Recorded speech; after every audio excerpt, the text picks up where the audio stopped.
I'd like to call the Budget and Finance Committee to order, and I've asked Mr. Roush to say the prayer and the pledge.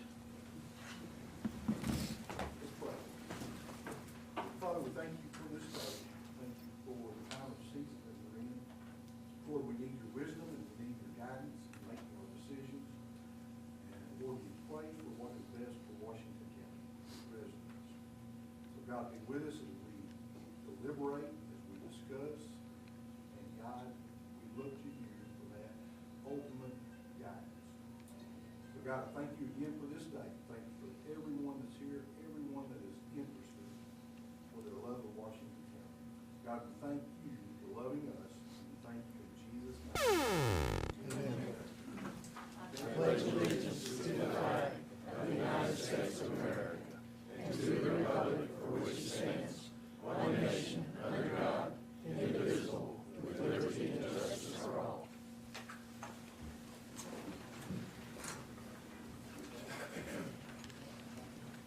The first thing on the agenda is Judge Zimmerman.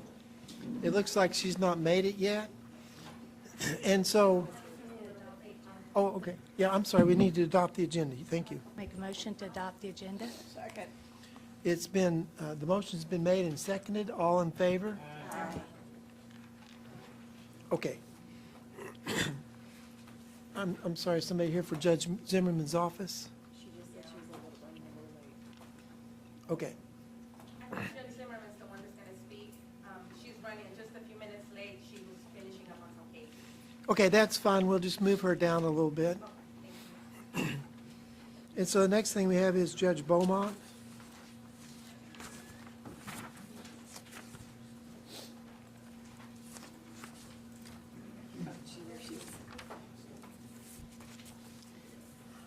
Yep. Oh, thank you.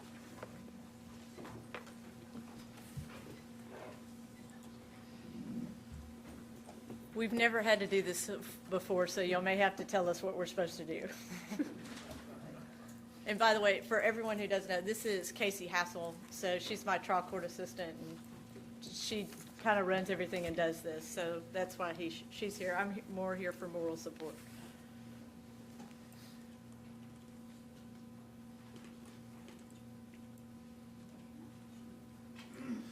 So what precipitated this was that it's just a matter of, whenever you transfer money from one account to another, it's just something, a tool for us to keep everybody accountable. And so, are there any questions on this line item transfer? Yes, Ms. Masson. Thank you, Mr. Chairman. I'm just curious if anybody lets you know that these budget rules were changed last year. Or did you think this year you were operating still under the same? That is correct. I was unaware of that. Had I known that, I wouldn't have done the budget the way that I did to begin with. And now that I am aware of the changes, we've made those changes for next year's budget so that we wouldn't run into this issue. Well, I don't thankfully have a big understanding of how the courts operate. So is each elected official, like a judge, responsible for updating themselves, or is there some other entity outside of the judges that kind of keeps y'all up to speed? Well, really, it would just be email. I would have assumed I would have gotten some sort of an email or some sort of somebody coming to me to say this is what we're doing from now on, but I don't recall ever knowing that. Maybe the comptroller's office? Yeah, someone who would have passed that message along, so. Okay. Okay, that's all I have. Thank you. Okay. Ms. Eva Masson? So one of the questions I had was, so since Judge Beaumont is not doing many civil cases anymore, I thought we would be getting a lot of her jury money back. And so when I see that it's being divvied up to a lot of other expenses, that kind of makes me worried. And I think the one that gave us all the most pause was cable, why we have an expense for cable TV. It's for Wi-Fi because the Wi-Fi in the historic courthouse is not really good, and so they made us do a booster. We don't have to pay for cable. We get that free. Okay. It was just part of the service.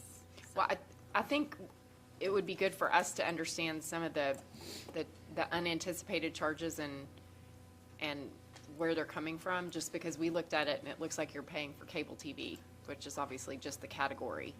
But I don't know if you could go through the line items that are needing some fund replenishment and try to give us an explanation.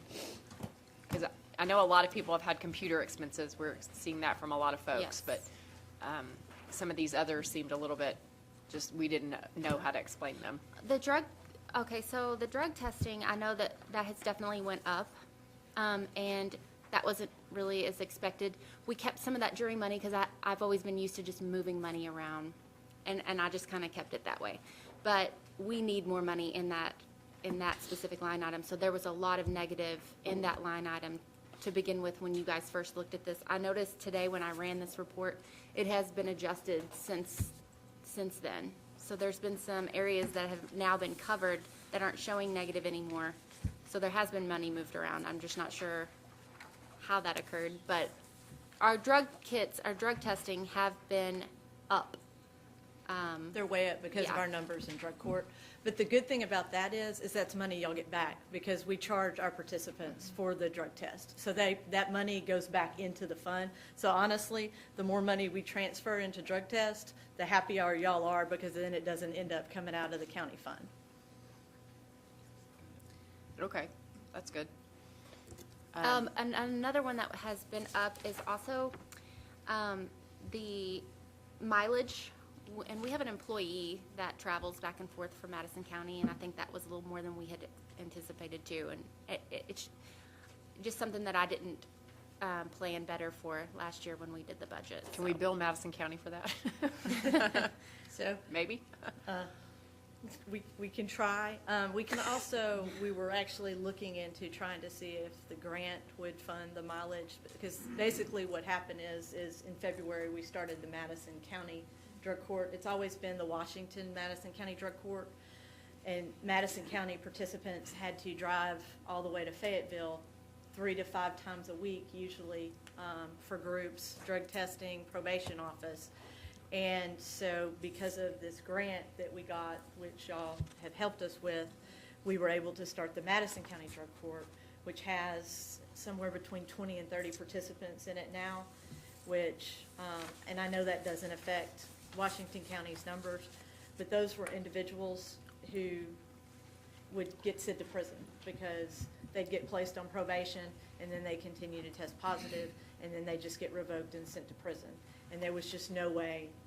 Our numbers for Madison County, we always had max. I could count them on one hand, how many people could actually transport back and forth from Madison County to our program here. Well, And so I don't fault it. I just think Madison County ought to pay for their own mileage. I understand. So I mean, we will- I think going to them is much better and probably increases the participation in the program, but they got to pay for it themselves. So And- anyway, And I can look into that, but like I said, I think we're going forward, going to look at least right now, having the grant pay for it, and then I can talk to Madison County and see if that's some expense that they might be able to cover. Mr. Chairman, I would move that we approve the line item transfers in 4.1. Okay, it's been moved and seconded. Is there any other discussion? Okay, all in favor? Okay. All right, I believe we're finished with you. All right, thank y'all. you. Thank you very much. Okay, and Judge Zimmerman, we're ready for you. I was at a juvenile judges annual conference last week, so I was not able to be here. And so I just wanted to update the Quorum Court Finance Committee about some of the things going on in juvenile court. As many of you are aware, and some of you maybe have visited our evening reporting center on Emma Street, we call it the Station, and it's partnering with the Teen Action Support Center, the robotics team, and also the Jones Trust. And we, the Evening Reporting Center, tasked the robotics team and the Jones Trust, and our umbrella is the Station. We have been named a merit finalist for the 2018 Mutual of America Community Partnership Award for the nation.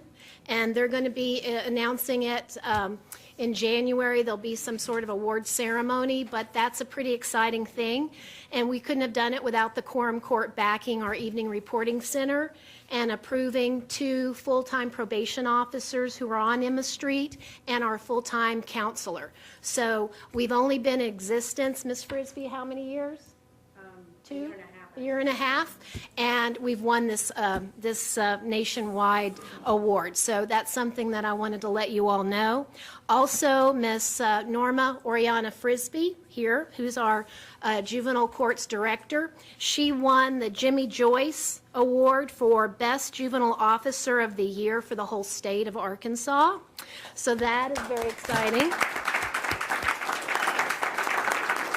So also I wanted you to be aware that I won an award through Children's House for the Endeavor Award. Several of us in the community have won that award, and so we're really working hard to strive to do the children and families of Washington County the best we can do. And so I just wanted to update you with that and tell you thank you for what all you do. And I'm still going to be coming back to you and asking about doing a lobby expansion for our 13 by 30-foot lobby that had over 18,300 people come through the front door Monday through Friday. So I'm still going to be coming back, but I appreciate all you do. So thank you. Well, thank you very much, and we're very proud. Thank you for updating us.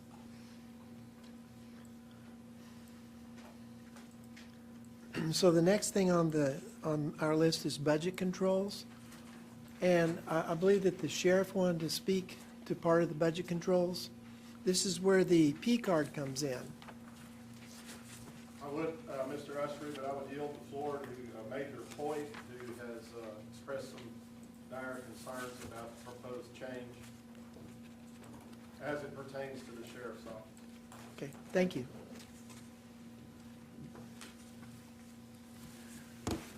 Good evening.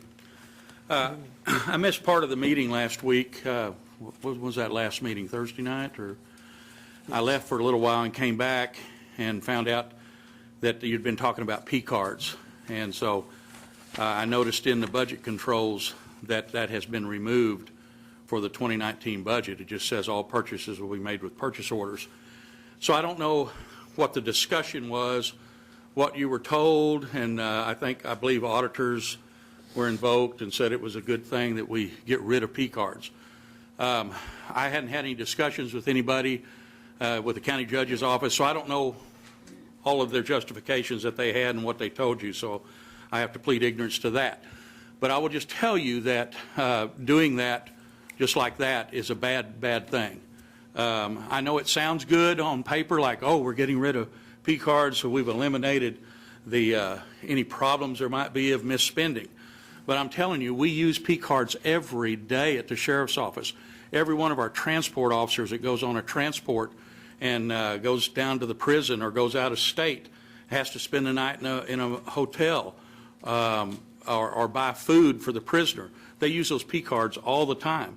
We don't want to get into the shape where we're giving people cash money or telling these officers, oh, well, you just pay for that out of your own pocket and we'll reimburse you when you get back. That's a bad plan.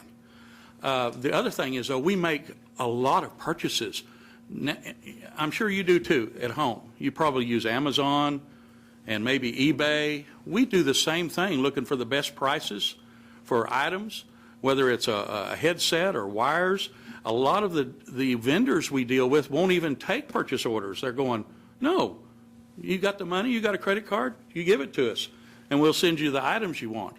I just got, on my way down here, I got a text from our fiscal officer that does all of our accounts payable, and I had just told them about this, and they were going, oh my gosh, you're kidding me. Right now, they use the P card to buy our items from Office Depot, because we can go through the Office Depot site and use the public's prices many times cheaper than we can use the county's pricing that has been set up, because it just works that way, and we use the P card all the time for that. So any of our travel, we charge schools, like registration. There's a school coming up that somebody's going to go to, and you need to get your name in the hopper at this school, and they want a credit card so that you can charge that school. They say, I don't take purchase orders. So I'm not saying it's that way. I mean, there's tons of vendors that do take purchase orders, but this would really cripple the sheriff's office for one. So I don't know what came up, or what auditors said or something. I don't know if there was a particular problem. I do understand why people would say, oh my, you have a bunch of credit cards out there and this could cause problems. But that's what oversight is for. That's what procedures are for. And I haven't, other than, I know there was an incident earlier this year, or maybe it was last year, that was in the newspaper about somebody else in here in county government that did some things, and maybe that's what drove this.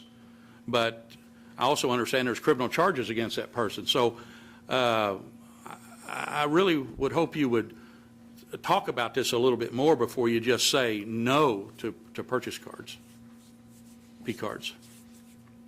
Thank you. Thank you very much for coming down and for talking to us. And Joel Maxwell.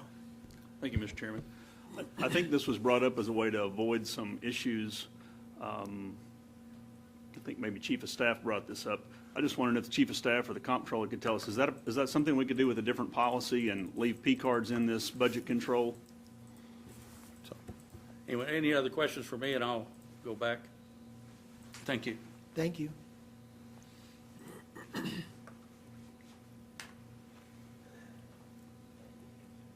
Maybe you could just help us understand what the issue was, and there may be a more efficient way to address it than a carte blanche P card removal.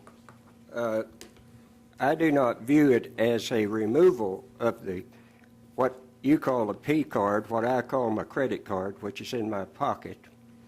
The fact of untraceability, the way the system was being run, we had certain instances which amounted to over hundreds of thousands of dollars, and no purchase order, no traceability, purchases by a P card or a credit card. So the auditors have indicated that we must have a traceable system. Ordinarily, when I've had a credit card for the companies I've worked for, and probably the companies that all of us work for, if you went on an expenditure trip, you had to fill out a report on how you paid for it. It's tracing how the purchase is made. You don't eliminate the credit cards. We're not saying that's a necessity. It's just confirming that the purchase is made is legitimate. Now, how we do that, our comptroller will work with us on each department, and we do have controls on gasoline and credit cards for those, and that's not what we're intended to look at. It's buying capital things or things for personal use that are not approved. Numerous times that I've been in business and I come in and I have my purchases that I bought, and they say, well, this is not approved. You'll have to pay for that yourself. It's accountability. We don't gather all the P cards up, but we must have each division being accountable and traceable that will muster audit. Is there a different place in our policies where we could address this more on an internal basis rather than in our broad budget controls? And I don't know if that's maybe a question better suited for the comptroller or not, but I believe so, and it that's... sounds like we're trying to do two different things here. Right, because the way the budget controls said that you can just buy with a purchase order or a P card. Well, the P cards come in, and I've looked at everybody's for the since we had our incident, but they're already paid after we see them. The banks, they're going to get their money, so we have to go back to the people. So it's a closer supervision thing that we need to do. We're not advocating taking the cards away. We're advocating control the purchases of them. I'll say this and then I'll conclude my remarks, but it looks to me like with the budget control, we're just trying to restrict that all purchases originally had to either be made with a paper purchase order or had to be made with a P card. Those were the only two venues. So what I'm hearing, and would love to hear the comments of my colleagues, but what I'm hearing is that this is another step down the process where maybe individual employee purchases with a P card need to be governed under another internal policy, either at the That's sheriff's right. department or the judge's department or whatever. Each department needs to control them, and the department head needs to have control of, and not have unrestricted use. But I think that if I'm looking at the budget controls right, I think those are the only two ways we want things to be purchased for the county. And then the oversight of those would be a different step. So I would move that we re-include the P cards back to line item 4 for budget controls. We have a motion and a second. Is there any other discussion on this? My suggestion, and I'm probably just showing my ignorance here, is to have approved purchases. And they can be approved afterwards. Sure. But approved purchases with the P card, and that may be a way to get around this. So if something shows up, just like where I work, you go on a trip, you take a picture. You use the company credit card, you take a picture of that, and you send in with your expenses, and it has to be approved. If it's not approved, then they charge you back for it. That's exactly correct. And so maybe if we put the word approved in there. I would accept that. Yes. Okay, thank you. I would like to ask if this is acceptable to Major Hoyt? Major Yes. Hoyt. Would that process be a good solution for your department? We'll repeat what you think we're wanting to do. By the way, we have a procedure. The county has already adopted procedures on how P cards are to be used. So I don't know, maybe not everybody is using that procedure. When we go on trips, we have a travel policy. The county has a travel policy where you have to fill out a sheet and put all those expenses on it, even if you used a P card. So that's already being done. Now, we have another layer, and I'm not suggesting anybody else have to do this, but we instituted it 14 years ago at the sheriff's office. Anybody that's going to make a purchase of $100 or more at that time, whether it's a P card or even if they want a purchase order, they have to fill out paperwork, and it has to be signed by a captain in advance of that purchase, a captain or above, and there's only 4 of those captains, and then 2 majors and the chief and the sheriff. So it's really pulled down to a handful of people that can approve these purchases in advance, and that's how, knock on wood, that's how we believe we have avoided any improper purchasing, because we know about it before they go and do it. Now, they do have the liberty, to spend up to $100, like if they're out and they've got on a weekend or something, and they've got to get a part for a vehicle or something, they can do that, but they have to follow up with that form, and then it still has to get signed. And everything for reimbursement, I mean, every month, every single person in this county that has a P card receives a statement, just like you receive a statement at home for your credit card. You must have all of the receipts for every single purchase on that, and that has to be attached to it. It is sent up to the comptroller's office. They scan all of those items in there. That's available at any time. And like every once in a while, one of our deputies might go on a trip, and maybe they tipped too much because they just, I don't know, maybe their math wasn't correct. And our person down there at our place and the people up here catch that. And there has been several times, you can ask the county collector, our treasurer, there's been several times we've had to send deputies up and dig out $1.38, or, and says, nope, that's coming out of your pocket, bud. You didn't know how to figure your tip. So, I mean, I think we're doing a stellar job. I don't like the idea that we have so many P cards, but it's the nature of the beast. It's the way we have to conduct business nowadays. So then my follow-up question is, with the amended language to the budget controls, all purchases must be made with a purchase order and/or P card with approval. Is okay? Is that language okay? Well, whose approval?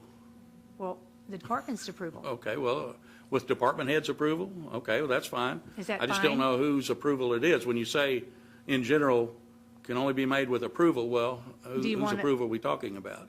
Mr. Chair, I'd like to add, ask for a friendly amendment to department heads or I think department head's approval approval would meet that. as a friendly amendment to just blanket approval. I think Yes, we're Mr. making this a Maxwell. bit more complicated than it needs to be. We're I'd like basically to putting this back the way it was before we changed this the other night, and you guys have functioned under this rule for however many years. So obviously, we're not going to do any unapproved purchases. Those can be made with cash and your own personal credit cards, I guess. But we're just saying all approved purchases, which is going to catch everything. I think if we restrict it down to department heads and do all this stuff, we're going to make your life miserable, our life miserable, if we change that up. We're just really trying to restore it the way it was before we made our move a I couple of agree nights with ago. that. I think it, and then if there's any other internal procedures that need to be done from the county judge's office and the comptroller's office, they can funnel that down to the individual departments. Thank you. Okay, we have, it's been properly approved, the motion's been made and properly approved, all in favor of, okay. All right, Ms. Patty, do you have that?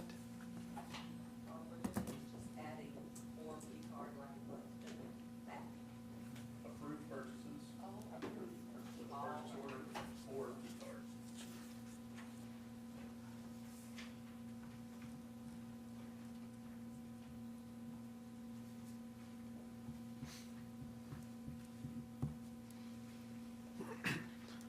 Okay, we'll go on to the next thing, and it's the Sheriff's Department. I believe the sheriff has some things he wants to show us. Oh, I'm sorry. Yes, sir? For legalities, maybe you better ask if anybody opposed.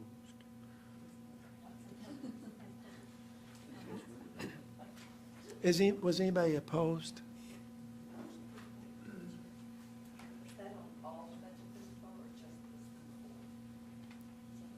Yeah, we had already approved all of them, so this was just amending it to move forward to the quorum court.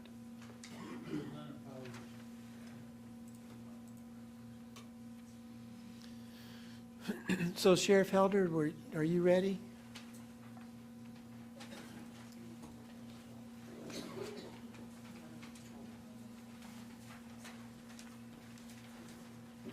Just from looking out there at the budget controls, the one thing you did change was the elected officials deal. I don't know if that was what you voted on in that vote or not. Okay. Jack, would you mind coming up? What I wanted to do before we start, and I'm assuming, Bill, what I'm talking about initially is the step plan again, or any? Yes, sir. I guess we'll see how this flows again tonight. But, so hot off the press, then, we are, due to FOI requests, we're releasing information, dash cam video and things of that nature on Sunday's incident where Corporal Thompson for the Sheriff's Office was making a routine traffic stop up around Tawnytown, and I think most of y'all have seen the news coverage of this. I did notify Chairman of the Law Enforcement Committee, gave him a kind of an update of what was going on. But I thought in light of our discussions and in light of that this is going to hit the media, I wanted you all to have access to this tonight. So this will be the dash cam video from Deputy Corporal Thompson's vehicle on Sunday early afternoon, making what we would determine to be a routine traffic stop. And I think there may be some film from a passerby. But go ahead, Jack. 787 Tom Point X-ray, light green, Saturn patch car.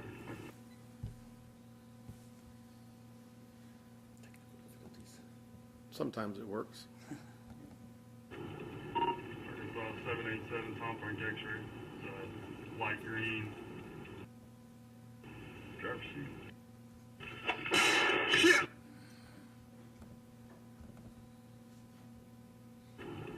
There we go. Arkansas 787 Is that coming through? Tom Point X-ray, Okay. light green, Saturn patch car. Can you hear? Looks like you may be trying to hide something underneath the driver's seat.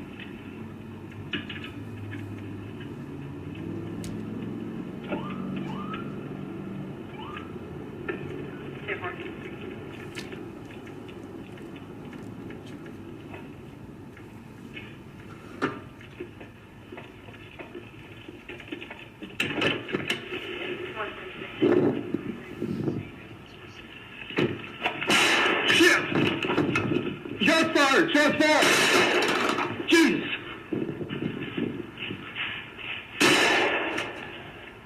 Shots fired, Kevin.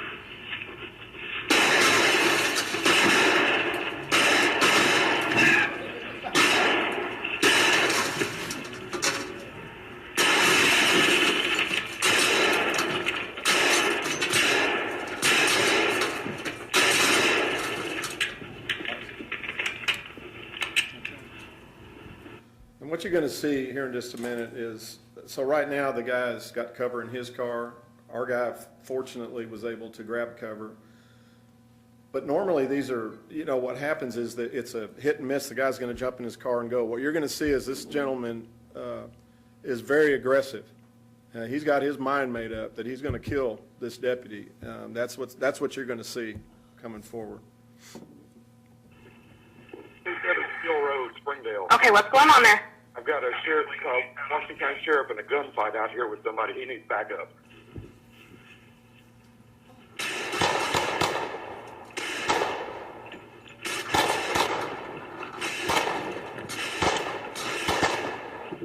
Shots fired, Ken!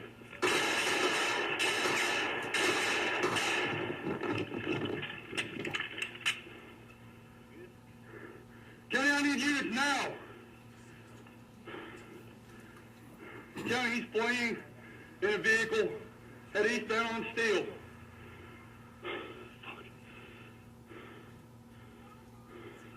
He had a passenger in the car. Except for I got a white female just got out. She's walking southbound off the Steel. You good? I'm good. You good? I'm good.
We may need a little line item transfer to help us with repairing that car. I don't think there's one window that was undamaged. And it's a 2-week-old vehicle that's just been in service 2 weeks. But it was a great barrier. Thank you, Lord.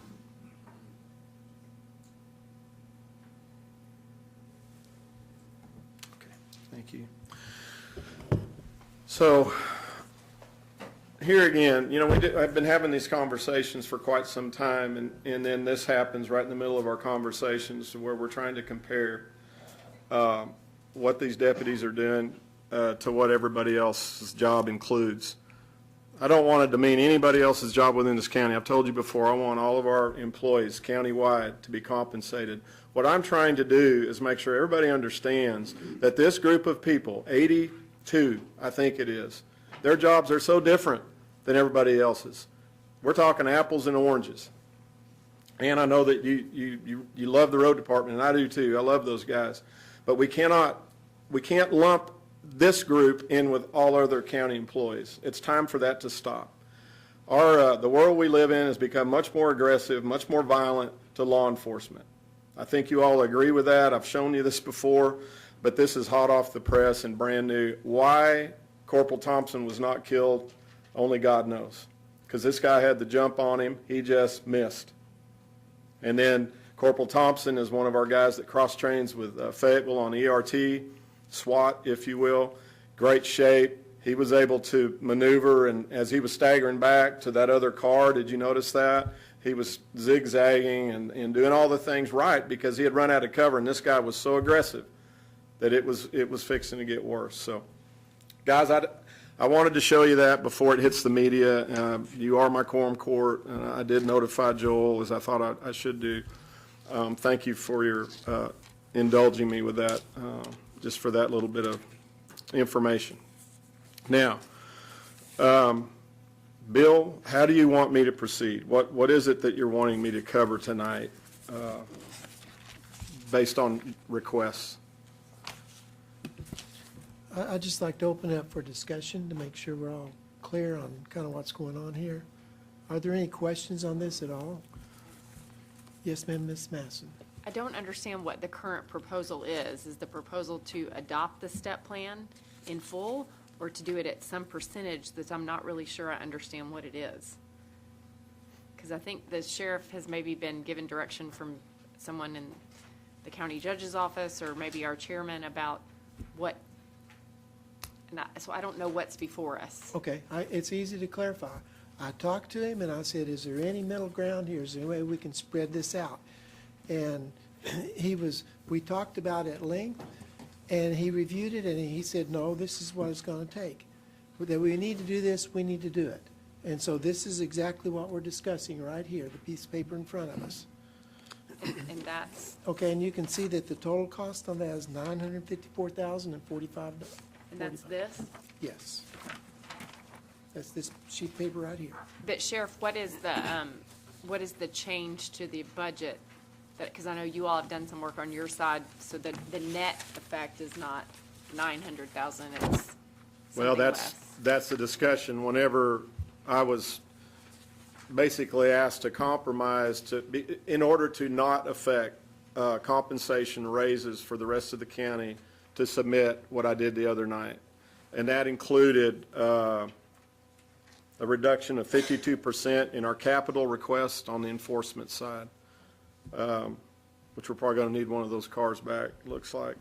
And then we reduced some on the detention center to cover those raises. So it really depends where we're at on this thing. I mean, if we've determined we have funding, I've got the need for the capital. It wasn't like I fluffed my budget that I don't need it. But I was basically asked to consider finding reductions to help with compensation for the rest of the county, which, look, guys, I'm not going to be the bad guy in this where everybody else doesn't get a raise. Everybody deserves a raise in this county that works here. What I'm trying to do is clearly separate and identify this group of people that have to be separated. Alicia, I think that maybe you had even talked to us at the sheriff's office that night about looking at vehicles and whatnot. Obviously, we can limp around for a year if we need to. It just puts us further behind on replacement costs. So in answer to your question, do I want to give up my capital? I do not. If that's a requirement of the court, I will.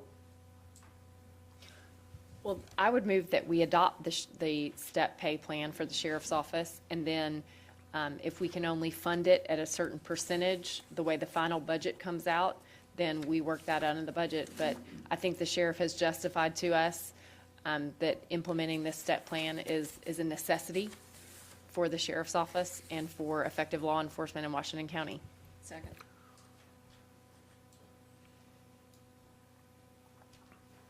It's been moved and seconded. What other discussion do we have? Butch? I want to tell you, Sheriff, that I totally agree with you on the good part of this. This is something that's got to be done. We lose good people for obvious reasons. They've been trained. They go elsewhere for safer, better pay. I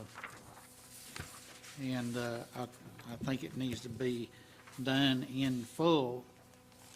I do have a concern if we're talking about tentatively approving the whole thing that you're asking for. I'm in agreement with that, but I will not promise you that I'll vote to go ahead and do this until I find out some way in the world we do something about the revenue stream to pay for it. I'm just, it's not fiscally responsible to tell you that, yes, we're gonna do this, and then we don't do anything to, find the funds to pay for it. And I'd rather, leave the part about deserving out of it. Deserving doesn't have anything to do with it. I'm not disagreeing with you on that. Of course they deserve it, but we don't, I don't think we give out pay raises because somebody deserves it. We do it because it's a necessity and they've earned it. And it is a necessity and they have earned it. We just got to come up with the money to do it. And that does, and I don't want to intend to make you out the bad guy. I'll be the bad guy. I'll not help this court rob road maintenance to pay for it. There's a way we can stand up and do our job like we're supposed to appropriate the money for this. And that is revenues that the state legislature has provided for us to pay for things. We got some millages that they have a limit on them. There's a cap, but those are put there in place for us to have something to tweak with as far as revenue stream goes. When it's necessary, we can increase it up to 5. When it's possible, we can also go back and cut it 1/10 of a mil at a time or something like that. Whatever we see that we can afford to do in order to give the people a tax break. We've been giving people a tax break on that property tax. Right now we have a need. We have a need. We have a need in your department. We have a need in the road department to assist the private enterprise system, the economy in Washington County, by keeping our infrastructure, our roads in a condition that will not affect the private sector, the private businesses, when there's a economic downturn, a spiral down, if you will, from people in the county having extra expenses for car maintenance and tire repairs and that sort of thing.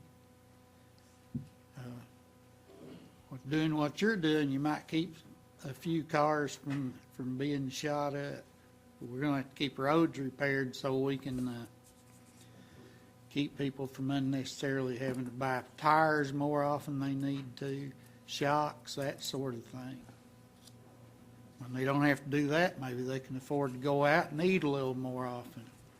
First thing it's going to affect when we start letting the roads fall apart is the restaurateurs. I don't want to ramble on forever. I just want you to know I appreciate what you're doing, and I'm there to help you with it whenever we get enough people here that see fit to stand up and do our part. Maybe it's just me, but I'll just be the bad guy. It's not you. What you've come in here and showed us, we know we have to do. I want you to be the good guy. I want y'all to find a solution. And here's the deal. I love the road department. We cook Christmas dinner. We associate. We love what they do. We come out on ice storms together. We appreciate each other's job. But what I'm trying to do, I want people to understand, I'm not asking you to take money from the road. That never came out of my mouth. But every time I speak about the need that I have for these guys, there's a conversation that keeps comparing them to what we're doing and how their need. Look, guys, I wish we could keep this very specific about the sheriff's office enforcement division, and then if Carl or the judge want to come up and talk about the road department and what their needs are, then do that. But what I'd really like for us to do is focus on what I'm talking about. This is a 2.5 year conversation that is culminating at the end of this year. why do we keep going back and talking about the road department when I'm up here talking to you about law enforcement and what the needs are? Now, I want to respond to that. It's not your fault. It's this court's fault. It's the fault of this court for not doing their duty, what they've got to do to provide the services for the people of this county. Thank you. Robert Dennis. Thank you, Mr. Chair. I appreciate it. Sheriff, appreciate you and all that you've said. I take great pride in voting the way my constituents want me to vote. Sometimes I have my mind set up on something, and I talk to them, and they'll have their mind set up on something different. And I'll say that the three of us all join together on this. My constituents want this, I want this, and I know you want this. I'll use the example of a Washington County employee that talked to me. They flagged me down in the parking lot and wanted to talk politics.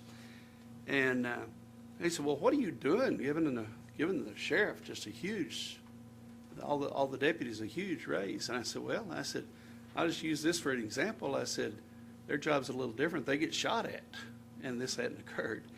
And she said, oh my gosh, I hadn't thought about that.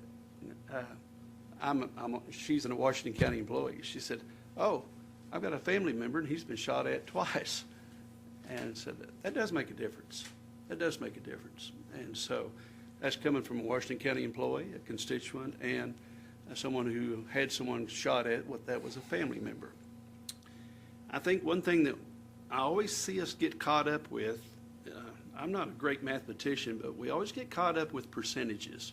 When you put a percentage over here and it says 14.2%, but you're going from 38,000 to 44,000, you got to not look at the percentage, you got to look at what they're making. So the man that setting in his, or pulls someone over to give him a ticket was making 38,000, and now he'd be making 44,000. And for what people are paid in Northwest Arkansas for the different occupations that they have, I agree. We should have taken care of this a couple of years ago. They should have been making the 44 2 years ago, not now. And so I'll be crossing over and voting for this. I don't know about crossing over. I'll just be doing the thing that I think is correct, and I think it's correct to vote for it. I also think that I could use the same argument and the same analogy on people that are working in the other departments, not any particular department, but any department. People need to make a decent wage, and we need to pay them a decent wage, and that's been our responsibility, and shame on us for not taking care of it better. So that's the way I feel. That's a yes vote. Thank you. Harvey Bowman. Thank you, Mr. Chair. Sheriff, I guess the primary question I've got, we know that there was quite a large infusion into the jail fund from the general fund last year, or this year. And is this, we got 813,000 and 60,000 on this line here. Is that in addition to what we were infusing this year? Where are you at, Harvey? I'm on this budget sheet. I don't have it. We're going to go over the budget sheet in just a few moments, so we don't need to get ahead of ourselves if it's all right, Okay. Harvey. We'll talk about that in just a couple of minutes. Okay, all right, okay. And we don't want to get him blindsided, and we're really Okay. talking law enforcement at the moment. And All right, that's my primary question.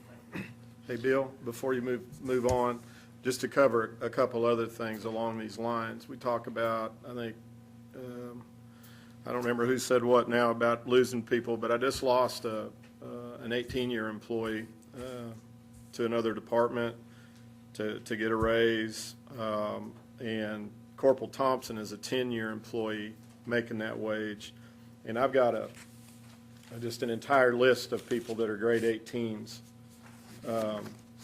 that they just don't compare. And that's just, I know I'm just expounding on my argument and trying to make sure that you all see a clear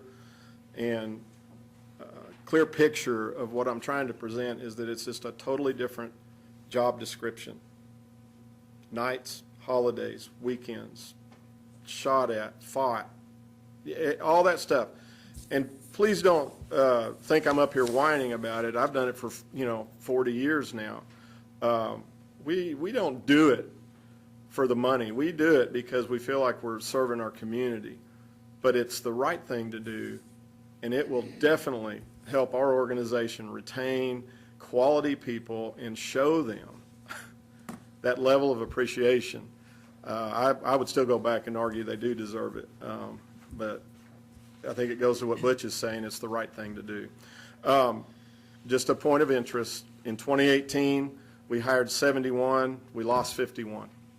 That's overall.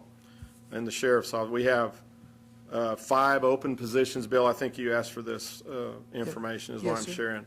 We have 5 open positions in dispatch. We have 5 open positions in patrol.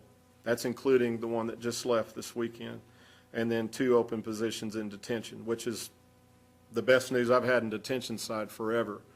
So patrol has had at least 4 positions open in all of 2018. Just trying to find the right people, or people are leaving and we can't backfill fast enough. Dispatch has had at least 3 open, all 2018. If you don't mind, I'd like to ask just a couple of other questions. And that is, how many new people did you train last year? Well, Do you have that information? if we hired 71, that's how many we've trained. And then- We trained 51 that they're no longer with us, so. I guess, and the point that I'm trying to make here is that if we pay them a fair wage, we don't have to be the training grounds for all the other ones. And then the second thing is that we're able to attract people to fill those positions if we're at the level we should be. I mean, that's kind of an assumption, but I would think that's probably where we'd be going with this. If we're hiring from the same pool, which we are in Northwest Arkansas, the same pool of applicants, Greg Tabor and Mike Reynolds are sitting back here from Fayetteville, and Mike Peters is in Springdale, Hayes Miners in Rogers. Don't kid yourself, we're drawing from the same people. But if they can go to Fayetteville PD or Rogers for $5,000, $6,000 more to start, and they get to do the same job, basically, where are they going to go? Where are they going? Where have they gone? That's one of the big dilemmas on the front end. That's not the retention end, that's the hiring end. Okay, thank you. Ann Harbison?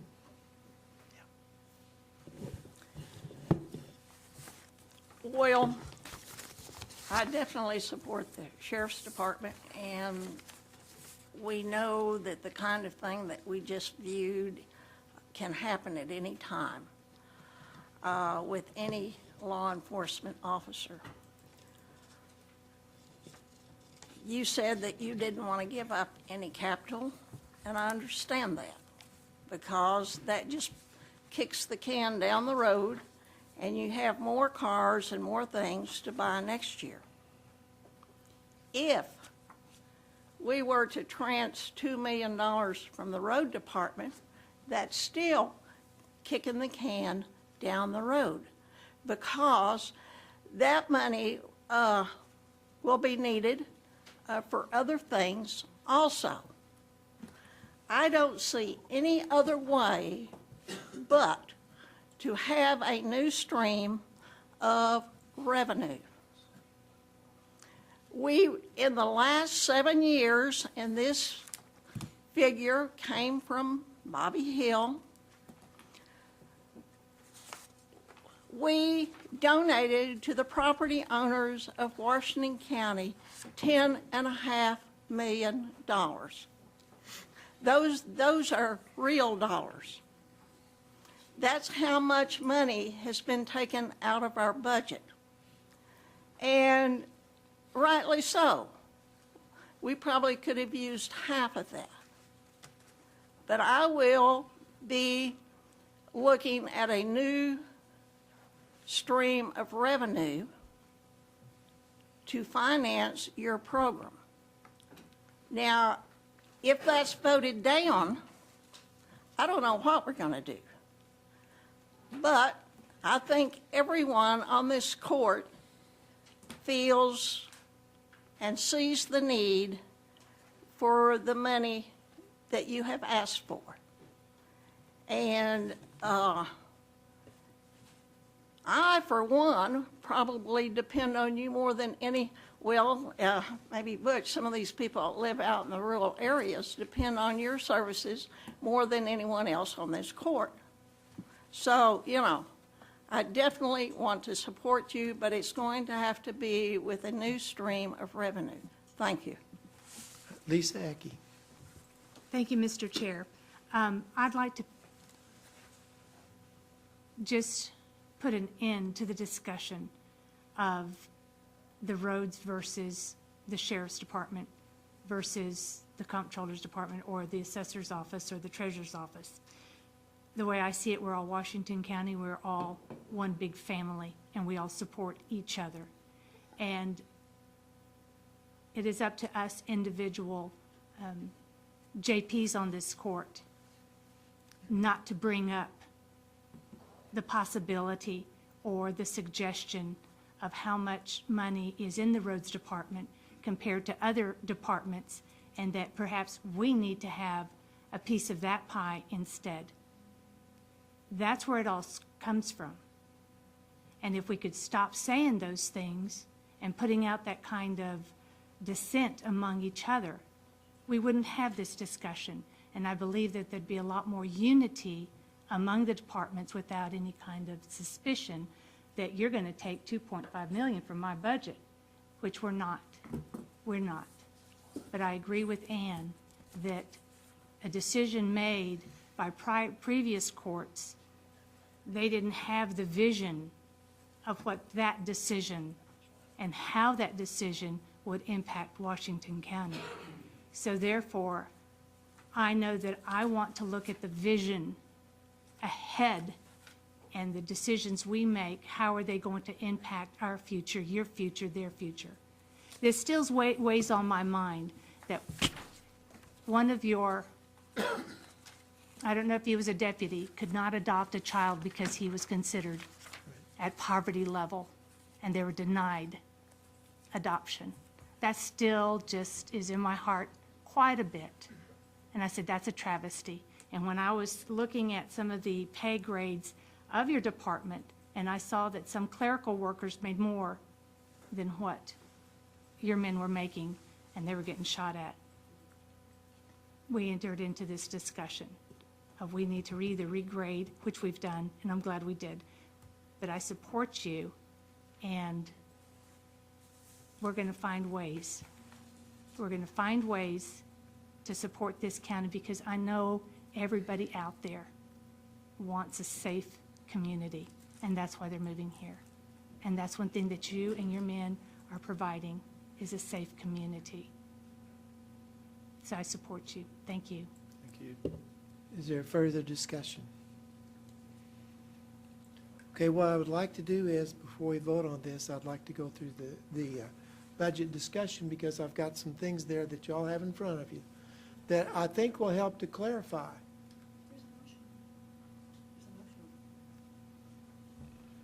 Okay, all right, well, let's vote on that motion then. Can you repeat the motion? I apologize, I was so focused on where we're going.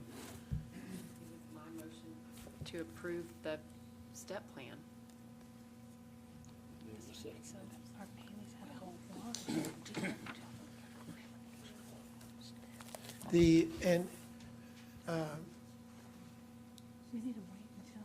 We all, everybody on this court needs to realize one thing, and that is that if the millage does not pass, there will be no way to fund this. It will not be possible to fund it. And I'm reluctant to vote on something that there's no funding for, no funding stream for. I specifically said that the motion would be to include it as part of the budget package, and we could sort out the finances eventually with funding it at a certain percentage or not. It's on the agenda before we're finalizing the budget. I didn't make up the agenda this way. It's before the ordinance on the daily fees and before the budget discussion. That's where it's presented. The sheriff has been here how many times to present this step plan? He is entitled to a vote on it. Yes, ma'am, and we'll vote tonight on it, but in order for us to get the clear picture, we've got to look at it's our responsibility to look at the entire budget. And the only way we can do that is that this is part of that budget, a big part of that budget. And so if we want to vote for it now, we need to understand that what we're trying to do is we need to make sure we've got a funding source before we do that. We've been kicking this can down the road way too long in too many areas. And so I mean, we'll go ahead and vote on it because the motion's on the floor and it's been seconded. But I strongly suggest that we wait. Well, we have to start making some progress with the budget. We've made no Yes, progress. ma'am. We haven't passed any part of it. This is finally trying to get us toward that direction. It's November 13th. I do not see how waiting 30 minutes is going to make a difference. I apologize, but I just don't. All right? Let's go ahead and finish our discussion on this. I just need a point of clarification, so I'm unclear as to if we're doing a partial, if the motion on the floor is for a partial step plan or the full step plan, or kind of what we have on the table. All right, go ahead, please. It's to adopt the step plan as presented, and then we can find out I mean, we all know that when we pass things as part of the budget, the ultimate budget vote of the ultimate ordinance is what is passed. And it's sort of tentative until that vote comes. So we adopt it as part of the budget package, and then decide in the final budget equation at what level we fund it. If we fund it at 50% or 100%, but so it's to pass it as part of the budget package, and then we find out in the final equation of the budget at what level we fund the program. So, It's the best I can say. And is that, Sheriff, I'll refer this to you, is this number that you have on this sheet we have showing $813,000 for the step plan and then an additional $60,000 for the jail portion of the step plan? Is that a full step plan funding? Is that a partial step plan funding? I just want to make sure I understand where we're at. That's the full plan. Is that this? What you handed me? Oh, it's on the other. I'm going to move that we table this until we go through this budget. Well, we have a motion on the floor. We need to vote Well, on it. yeah, but I'm asking that we table it, and a table is above a motion. Right. I was staring at the side, but this is, where are we talking about? What they're talking about? Okay, there's a motion on the floor and a second. Is there any other discussion? Butch Bond. Is this a motion to approve the step plan or tentatively approve it when the budget is approved?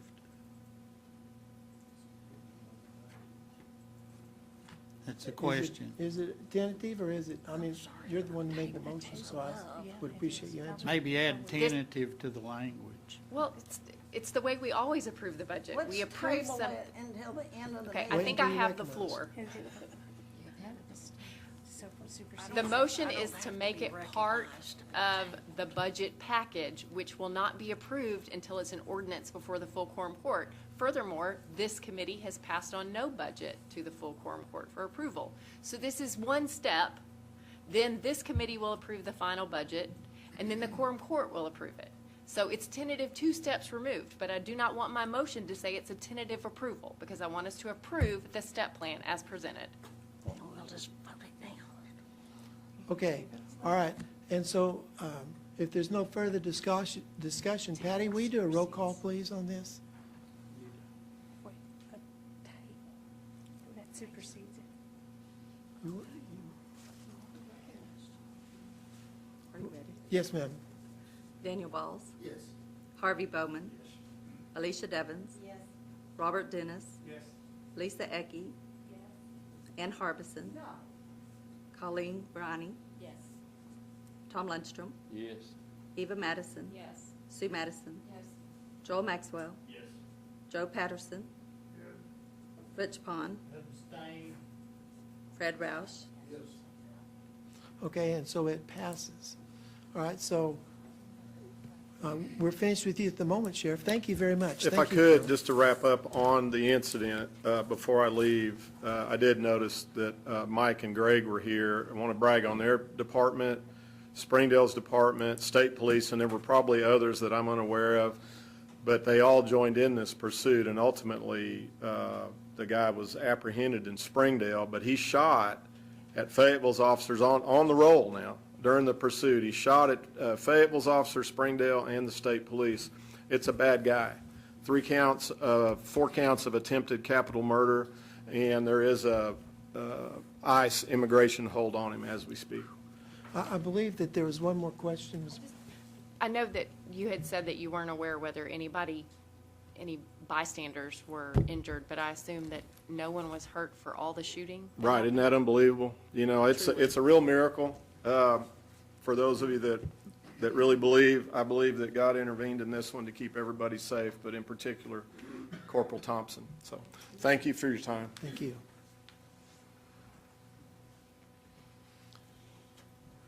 And the next thing that we have is an ordinance to establish a daily fee charged municipalities for housing prisoners in the county jail. And it's on here for discussion. I don't think we're quite ready. But this is one of those things that we've, like a lot of things that we do, we've been kicking this can down the road for quite some time. And we need to kind of get some things clarified on this and make sure we know where we're going. And is there? Yes, ma'am, go ahead. Okay. It's on the agenda. The ordinance is in the packet on our computer. I'm not quite sure what I mean by it's on here only for discussion. That what I would like to do is I'd like to discuss this before we, I mean, there's some more details on this that we need to work out. But We this is, usually discuss ordinances before we vote on them. yes, ma'am. Okay, thank you. And that's exactly what we're going to do. May I ask a question? Yes, ma'am. If the intention is, which I believe it is from reading the ordinance, that it would be effective January 1, then I think this committee would have to act on it tonight. Because otherwise, there's no way for it to become effective by January 1st. So I took it to mean we were going to vote on this tonight, and if it passed, it would be on the Quorum Court Thursday, because otherwise it won't have time to become ordinance by January 1. So, We will see where the discussion goes tonight. So, Harvey Bowman, you have a question? Thank you, Mr. Chair. You know, I guess I'm probably one of the guilty ones that mentioned this thing to begin with. And I think last time we talked about it, I suggested we go ahead and impose this charge to the cities, but that we implement it so that it does not start collecting fees from them until January 1 of 2020. So that's my proposal on the situation, and I hope you'll consider this, adopt it, and make it applicable January 1, 2020.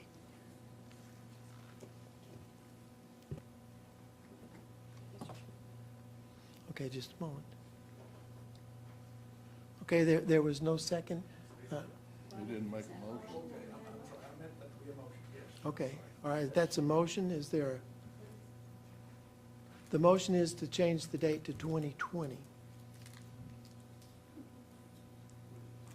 I'm sorry, 2019.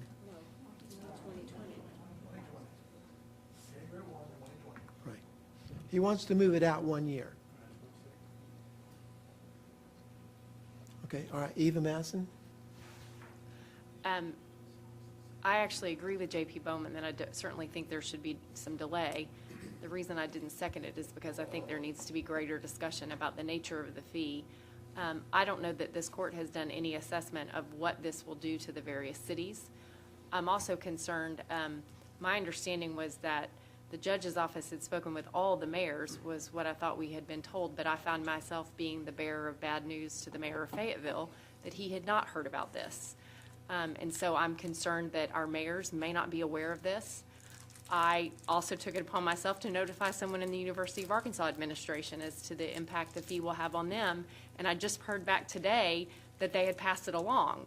So I think there's a lack of notice, so I agree that pushing this out is absolutely necessary, but I also think that we need to talk about what this impact will be on our various cities, and we need to know that, because taking, like the city of Fayetteville, for instance, taking them from a daily or a booking fee for misdemeanors to a daily fee for even their felony holds for the first potentially 30 days is a dramatic change, dramatic. And realizing that the city of Fayetteville's citizens already fund the jail through the quarter-cent sales tax, which is a countywide tax. So every city's citizens are already paying to fund the jail. I realize that that sales tax is not covering the jail operations, but I think we're sort of talking about double taxing by imposing this fee in addition to the sales tax. And I think we need to figure out if there's a more moderate approach, because I think going from the daily fee to this $62 a day for everybody is too fast, I think. So I think we not only need to consider delaying it, but I think we need to look at maybe a more moderate fee, taking into account the fact that the citizens of the cities already pay to fund the jail by virtue of the quarter-cent sales tax. But until I can see those numbers, till that we can figure out exactly what the $62 a day would mean for the city of Fayetteville, the city of Springdale, the city of Farmington, all of them, I think we need to try to ease this in a bit, because my understanding is that it could affect the city of Fayetteville over $2 million a year. That's dramatic. That's dramatic. That's going from $200,000 to in excess of $2 million. For one, without any warning is not okay. And number two, I think that dramatic of a shift is too much. So I think this certainly merits some discussion. Were there some people there that wanted to speak on this from the cities? Okay, there's nobody here. Okay. All right, Joel Maxwell, and then I'll go over here. Thank you, Mr. Chairman. A couple things. I think this is a challenge because you don't want to spring something on the cities, and I agree with J.P. Beaumont and J.P. Madison that doing it in an abrupt way, I think, is difficult. I spoke to some of the police chiefs this week regarding this, and I was trying to get, I also had the same question that J.P. Madison had, are we double taxing them? Because I knew we charge a quarter-cent sales tax now that everybody in the county, whether you live inside of Fayetteville, Springdale, wherever, you pay that. We use that for our jail maintenance and operation, but as best I can tell, Benton County also charges a quarter-cent sales tax, and just this year have opted to raise their fees from 50.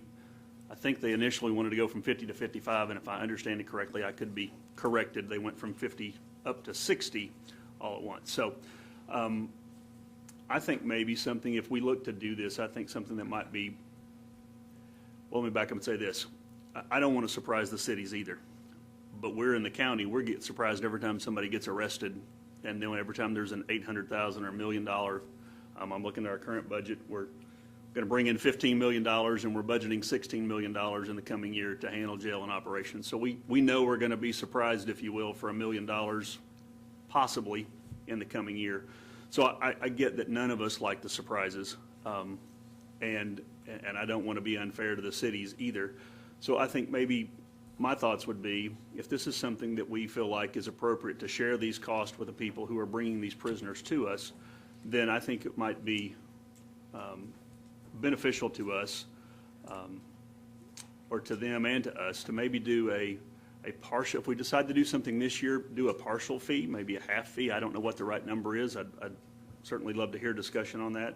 Do a half fee this year with the notice that next year that it would be incrementally moving up to more what our costs are. We're not trying to make money on this, but we're trying not to lose as much money as we do. The county foots the bill for everybody that gets arrested to the tune of about an extra $1 million every year. So just trying to make sure that we don't go backwards, because somebody's got to pay for it. At the end of the day, it's got to come from someplace. So I think we would be wise to consider maybe a stepped-in fee if we decide to do this, and that way that'll help our burden in the coming year and help us with the surprises that we get, and then give everybody time to adjust for actually paying the actual cost that it cost us to house their prisoners for them on their behalf. So, Thank you very much. That might be a good compromise.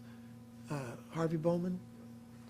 Thank you, Mr. Chair. You know, one thing I think that we got to pay attention to, Springdale does not ask us if they can close their jails. The reason they're closing their jails is to minimize cost of operation.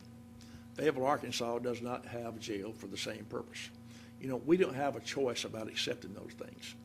But, you know, we continue to receive all this extra money that it costs us to operate the jails when they're abdicating any responsibility for taking care of those people.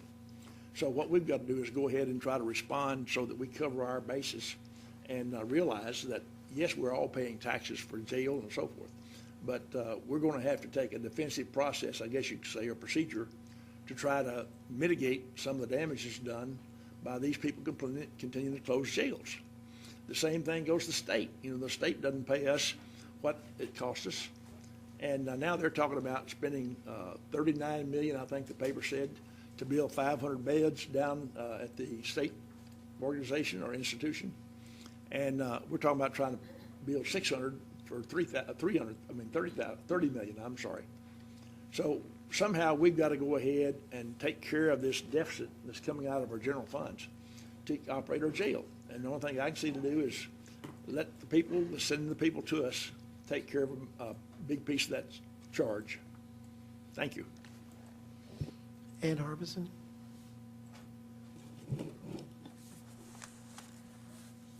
We've come to a point that we have to go on and assess a daily fee. There's no way that we can continue to, pay and take care of Fayetteville.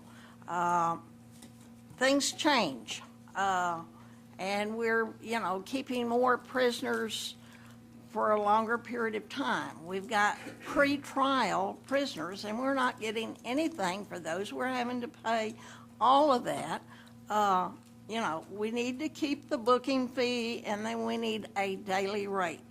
And I think we need to go on and at least put it in effect by July 1. That gives them 6 months to get used to. I'm not sure, maybe we could make it a little bit more palatable if we reduce the $62 to $40 for this year. Go on and charge a $40 fee and keep the booking fee. I don't know. I just know that we're going bankrupt at the jail and that we are going to have to do something. Now, we do the new jail and ask for a half cent and then a quarter of a cent to take care of it. That may take care of it. I don't know. I don't think anyone knows whether it will take care of it or not.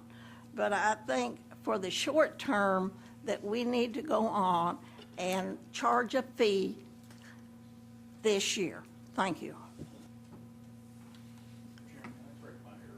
Yes, sir. Thank you. Heard somebody say one time they're the first to admit their mistakes, but with their wife and kids, it's a close race. So nobody got me yet. So I'm gonna admit my own mistake. What I was looking up, I think actually that was referring back to Washington County collecting the quarter-cent sales tax. So I think Benton County does not, if I understand it correctly now, does not collect a jail tax for operations. So I wanted, before I made that statement thinking that what I was reading was correct, I want to correct that before we get too much farther down the discussion. And if that's the case, then I think probably a partial fee of the $62 would be, in my opinion, much more fair, so we're not double taxing them. Thank you. Yes, Ms. Ecke. Thank you, Mr. Chair. I want to ask the sheriff, do you have, is there an ordinance that gave you permission to enter a contract with an interlocal agreement with the municipalities to however much you're charging? You have one with Fayetteville, don't you, for the misdemeanor booking fees, don't you? Or you did not have a contract? We do have a contract, an annual contract with Fayetteville for booking fees. Okay. Which began when they closed their jail in 2005. Do you have a contract with the other municipalities? No. Okay. Just the federal government and Madison County. And Madison County.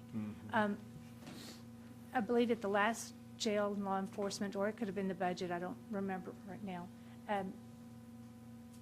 Isn't that what you were asking for, if we would allow you to have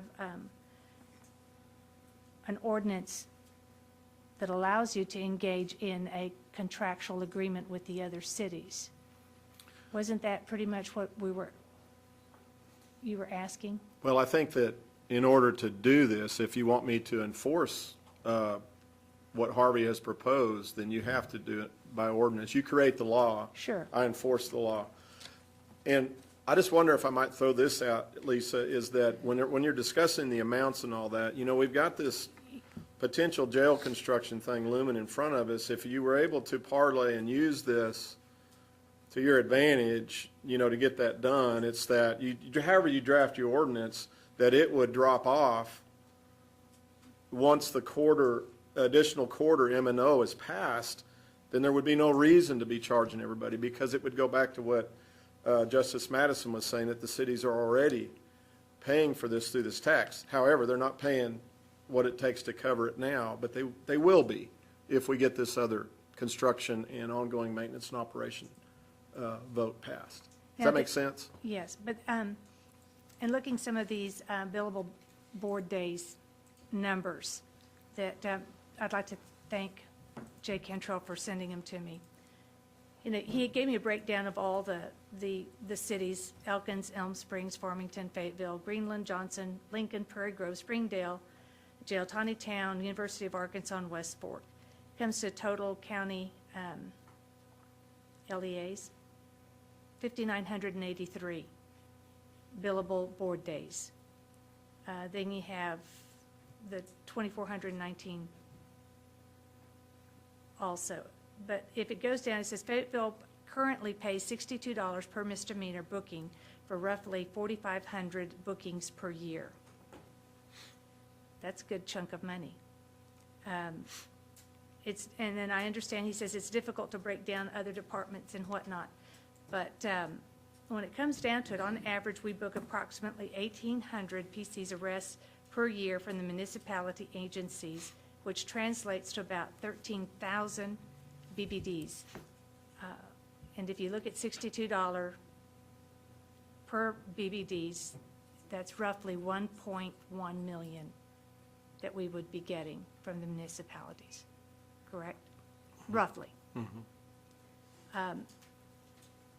If you were to just do billable board days, that number would change from Fayetteville, and you'd probably get more from the misdemeanor bookings than you would billable board days, or does it all even out? On misdemeanors? Or are you including felony No, arrests this in is there as just well? billable board days. With Fayetteville, the initial look into that we did was that they would almost be the same. In fact, Jay, unless something changed, they would, based on history, they would pay a little bit less if you did a per day fee without a booking fee. Right. Just a little, but it's really pretty close. That's on misdemeanors. So my question was, do you want us to have an ordinance draft for billable board days, or do you want just misdemeanors? Well, I mean, what? If we're gonna, if you were we're gonna gonna move ask for forward it, with this, what and do you you want it want? to be meaningful, because it's gonna cause us a lot of work. I mean, I'm basically gonna I'll have to have somebody solely responsible for all the bookkeeping to keep up with this, all right? It's complicated. But I think if we're gonna do this, it needs to be felony and misdemeanor.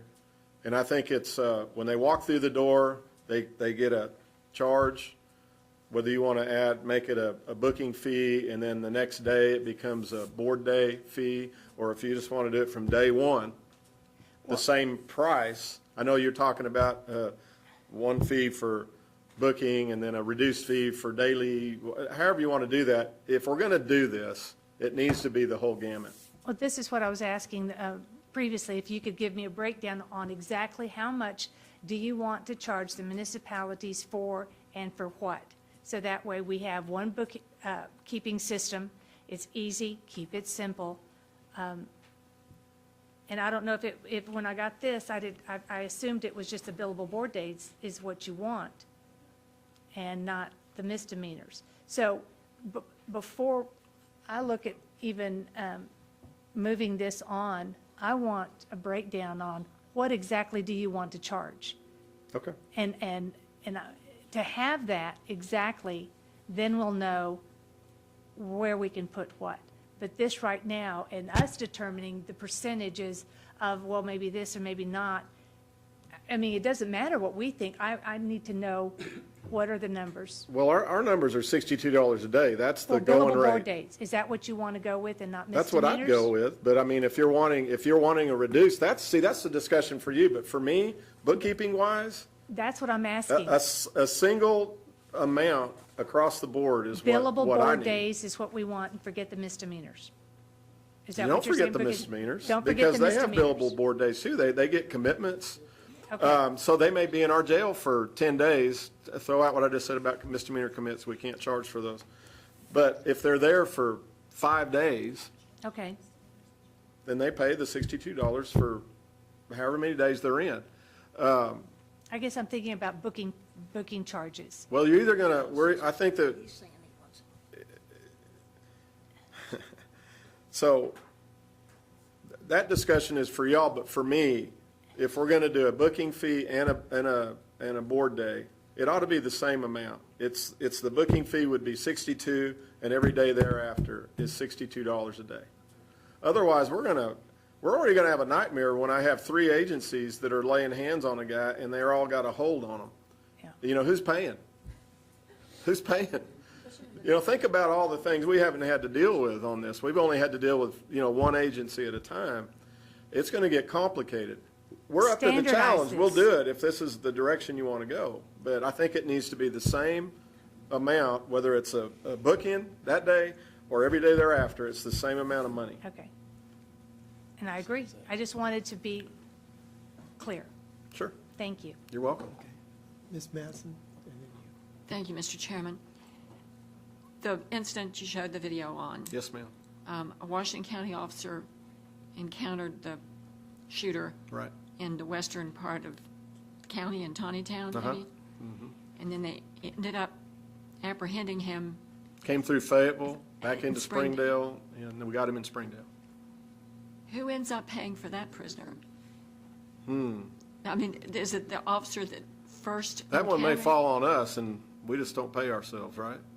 And that's what I was talking about, if there's 4 agencies involved, because attempted capital murder on our guy, attempted capital murder on a state policeman, capital murder on a Fayetteville officer, and a Springdale guy. Basically, that would fall on Washington County. If we're in that, Because he if we're was in the that mix, first? we get it.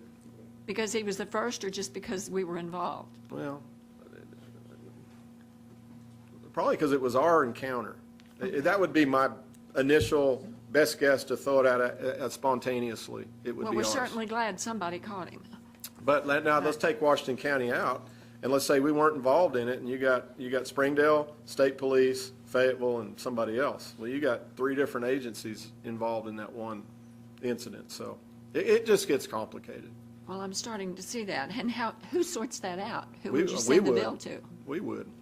We would have a bookkeeper that would, we'd give them specific direction on however many people are laying hands on this person and how to divvy up the cost, I guess. With Madison County using our jail now, did we have a contract with them for how long we'd do that? Or It's an annual contract. I assume the numbers are fairly low for Madison County, but. They're about 20-ish right now. It's pretty high for them, and you figure, for the life of me, I don't know why they don't build a jail, but they're paying us a lot of money. But we're only contracted with them on an annual basis, so Right. we could say, keep your 20 people at home. Sure.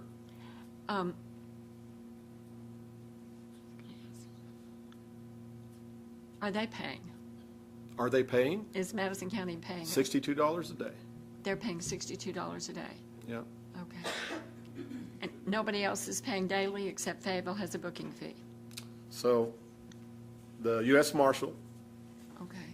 they pay $62 a day, and they're like clockwork. That's a great contract. And Madison County, for the last couple of years anyway, and then Fayetteville pays The booking fee. That's basically it. Do all the incorporated cities now have their own law enforcement? Yes. Because I remember once upon a time, Goshen just relied on the sheriff, Yeah, they've got their own little department now. and everybody else does. Tawnytown's full-blown now. Okay. Okay, thank you. You're welcome. Mr. Lundstrom? I'm just sitting here thinking about how complicated this can actually get. Because you go out to serve a warrant, a misdemeanor warrant even, and you check on the guy and you find that 5 other cities also have warrants on him. So you called, you want us to incarcerate this man for you, you want us to bring him to you, you want to come and get him. So all 5 cities get involved with this guy. And he ends up in the jail, so whose guy is he?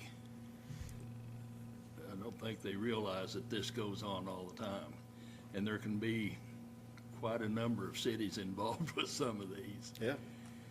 So I don't know how you would handle all of that. Well, I just know we're not the first to jump off on this. We'll be doing some research and trying not to reinvent the wheel to come up with a correct solution. Maybe we could do, you know, just whoever actually brought him down and booked him would be responsible for his lodging fee. I don't know. Thank you, Mr. Chair. Ms. Harbison? Should we put a sunset clause in this ordinance at the end for 2 years? Surely we'll have the jail and, I mean, we can go on, I think it needs a sunset clause. I think it would be, you know, what do you think, Sheriff? Thank you for asking. I just think that this is something that if we're able to move forward, if the court, which they already see the need, if we're able to get it out of the court onto the ballot, I think this is something that will allow me to work with the cities to engage and get support for this construction, the passing of this tax, if, when the construction is done and the M&O kicks in, they stop paying until we have to revisit this 15, 20 years down the road where we're falling short again, and then you revisit it then. But I do think we do need to have that understanding on the front end that we don't charge the cities unless we need the money to cover our expenses. That's my feeling. I hate that we're in the middle of this discussion, but you know what? It's reality. We are falling further and further behind, but I think that we can play this to our advantage with the cities if we will give them some guarantee that once it's built and the quarter-cent tax is being collected and it covers M&O, why would we charge them? So. Perhaps we need to get the ordinance altered in order to be part of the ordinance. I think that'd be the best way. Make a motion that we put a sunset clause in this ordinance. I would think we'd have to kind of be specific as far as, Well, I would say for 2 years. Well, or when I the would- quarter-cent sales tax I'd feel more kicks comfortable with in. that exact, right. Okay, Butch? As opposed to, or to reassure the cities that we're not trying to use this as a way of making money, which we're not in the business of making money. Right. In our ordinance, let's say the $62 a day ordinance, or $62 a day, or $62 for booking, and then $62 every day after that. We stipulate that this money cannot be used for anything but the jail, for incarcerating people. That's what we have on that quarter-of-a-cent sales tax. That protects any other entity from our, like I said, using that for a source of revenue. We're not in it to make money. Right. A sunset clause will not be necessary. You can put a clause at the bottom that says we're going to reduce this amount if we wind up building some kind of reserve. You just keep reducing it if you start building a reserve. And obviously, if we do another quarter-of-a-cent sales tax, it's going to have that in there that money can't be used for anything else but running the jail. That eliminates any other court in the future using that for money to build up into the general fund. That'll be on the ballot, for It'll automatically stop a future court from bringing in more money and putting us in our county in a position of trying to grow bigger government to spend more money. That's more foolproof than any other kind of clause that, we don't want to leave another quorum court on down the road with something in their lap. Well, we got to do something about this. Our contractual agreement's running out.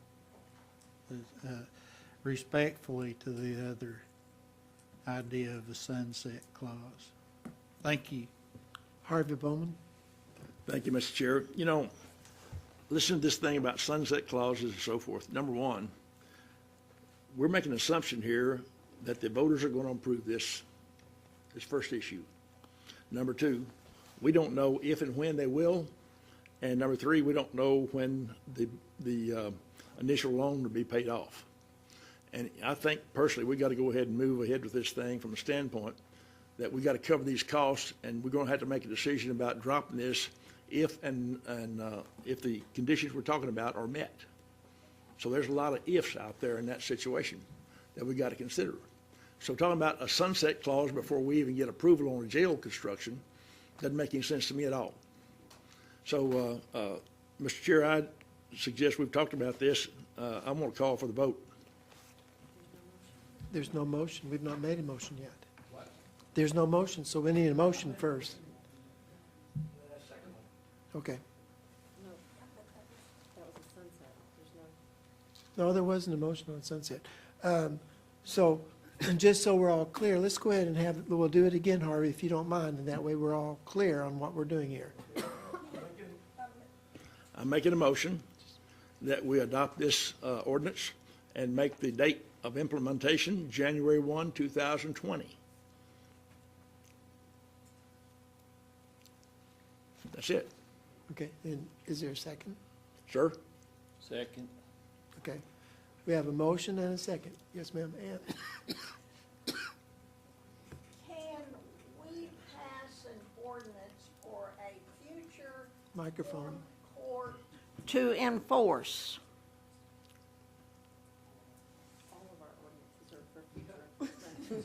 No, This is no different than the other one I'm aware of.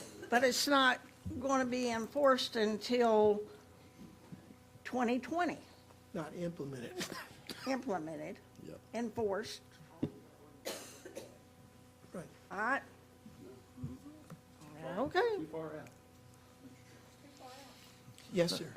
Thank you, Mr. Chair. I'd like to offer a friendly amendment. I'd like to let this implement in January 2019 at half price, $31, and then go to full price, $62 in 2020.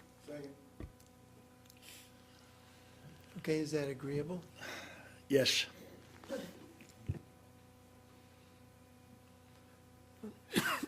Okay, we have a motion. Excuse me, we have a second. Yes, ma'am, please. Yes, I would. You're welcome. None of us understand the financial impact on any of the cities on what we're voting for. None of us. I'm hearing that it's gonna cost the city of Fayetteville at the $62, $2.6 million, so the $31 is 1.3. That's dramatic for November 13th. It doesn't matter that we're reducing it, these cities have already done their budgets. And if anybody on this court could tell me how much it would cost Springdale, how much it will cost Farmington, because we don't know. And we're gonna vote on something that we have no idea how it financially impacts the cities that we represent. There's cities within this county, and we don't know the financial impact of what we're voting on. And we're gonna do it ineffective in a month and a half. I believe he said 2020, so it's the year after. The amendment is to make it $31 in 2019 and $62 in 2020. That is to be effective in 6 weeks. Joel? Thank you, Mr. Chair. I would say that we're already incurring these costs, and we have no idea what the cost to the county is for arrest in 2019 either. And while I know that is not comfortable for cities, I would say that we can look at this another way. For many, many years, obviously Fayetteville pays a booking fee, and that's very helpful. Right now, I think Springdale houses their own prisoners to a degree. every municipality has been bringing their people to us with the exception of the booking fee. But if someone from Fayetteville stays a week or a month or whatever, any additional fees at $62 a day, we are incurring that every year and have been paying that, I won't say for free. Again, my concern with this is that we do charge a countywide jail tax, and I think we need to be fair to people so that we're not double billing them. But at the same time, no one knows what the cost for housing a prisoner is going to be until after he's been set free, and then we know how much. And so while I understand wanting to be fair to cities, none of us are getting a fair break. We're all getting surprised every time, not surprised, we know we're in the business of housing prisoners, but we're all having to pick up the tab. And we've been paying it for these municipalities for quite some time with their help from the county jail tax. I want to be fair. It's not like they're getting a free skate. We're all paying that quarter-cent sales tax. And if you live in the city, you're paying that. And that's one of the reasons why I mentioned making it half price, is because I don't want to double bill them. But at the end of the day, we've had a no-expense jail. Cities in my district, Prairie Grove, Lincoln, when they send somebody to the county jail, they've been doing it for free. Now, obviously not a lot. They're not big municipalities. But those people are being housed at our expense, even though they're arrested inside of a municipality. So I think they've been getting, what we've been doing is giving them a $2.6 million bargain, if you want to use those numbers. I don't think those numbers are correct. And the reason I say that is because they've been paying the jail tax already. So they're not getting the full amount as a bargain. I want to be clear and be fair there. But what we dub, or what we might name as a surprise to people, is actually the bill we've been paying all along, and we've been surprised each time. Thank you, Mr. Chairman. Thank you. Lisa Ecke? Thank you, Mr. Chair. I believe Fayetteville's already budgeted some money for their booking fees. So they already have, if you want to address the court, you can go ahead. Thank you. Please identify yourself. Thank you. My name's Greg Tabor. I'm the chief at Fayetteville, for you that don't know me. Golly, where should I start? So the budget was just heard by the city council for the first time tonight. So to say we budgeted, it's in our budget, but that hasn't been approved.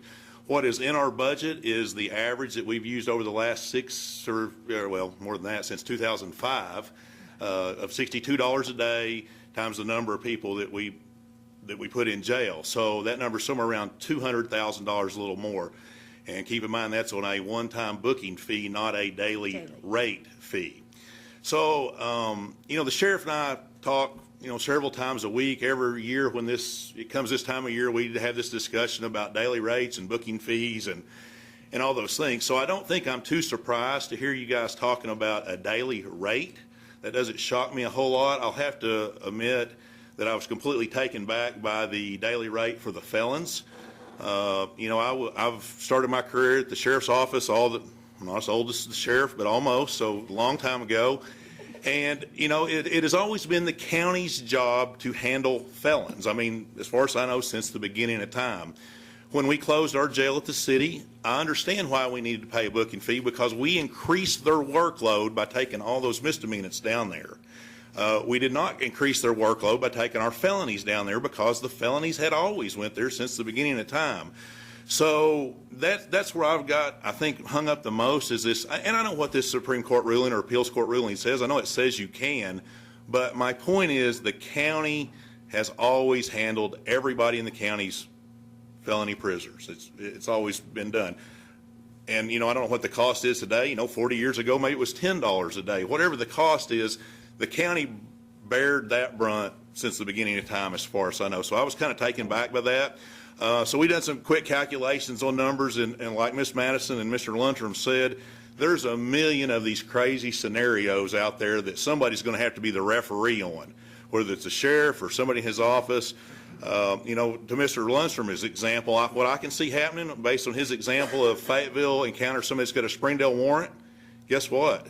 We're not arresting that person on the Springdale warrant, taking him to the jail, and us encounter the fee. We're going to tell them, hey, Springdale's got a warrant for you. You need to go take care of it. And I can foresee that happening all over the county, because once again, that's Springdale's arrest, warrant, why would Fayetteville pay the county for that? And I'm just saying that because there's hundreds of those weird examples that none of us can sit here and think about tonight, but even though those are two good examples. So I think it's very complicated. And like I said, the felony thing is, we run some quick calculation on numbers. I think Ms. Madison got close. If every one of our felonies stay for the whole 30 days, which is the average I think I got from the sheriff from the time they're charged, it's about $2.5 million. Obviously, everybody's not going to stay that whole 30 days, but we got to look at worst case scenario. Then the other thing you got to look at right now is we're paying the $62 per booking. Who knows where that number might go if you start paying a booking rate plus a daily rate. So that number is going to increase substantially also. I'll try to answer any questions that anybody might have. Yes, sir. Thank you, Mr. Chair.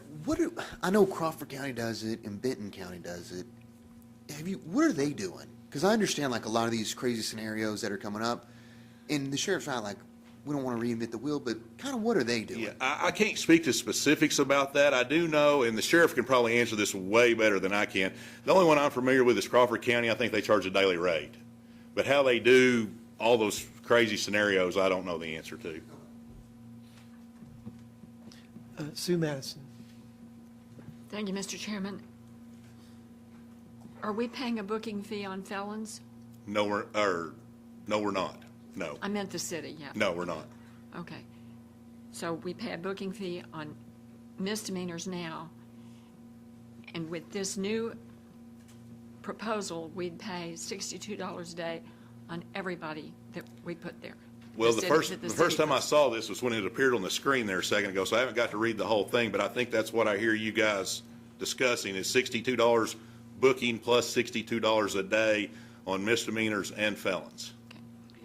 Well, I want to assure my seatmate here that I talked to the mayor today while he had Paul Becker on the phone with us, and he's been the financial guru at the City of Fayetteville for a number of years. And Mr. Becker said $2.6 million is what it will cost the City of Fayetteville. So I think that's probably a pretty good projection. That's because a significant amount of money, obviously, for the city. He's been right on. And my mayor also was somewhat perturbed when we were told last week by the chief of staff that the judge had talked to all the area mayors, and no one had talked to my mayor. He was shocked. So I'd just like to ask the judge's office which mayors had been privy to this information before, because Fayetteville was certainly left out.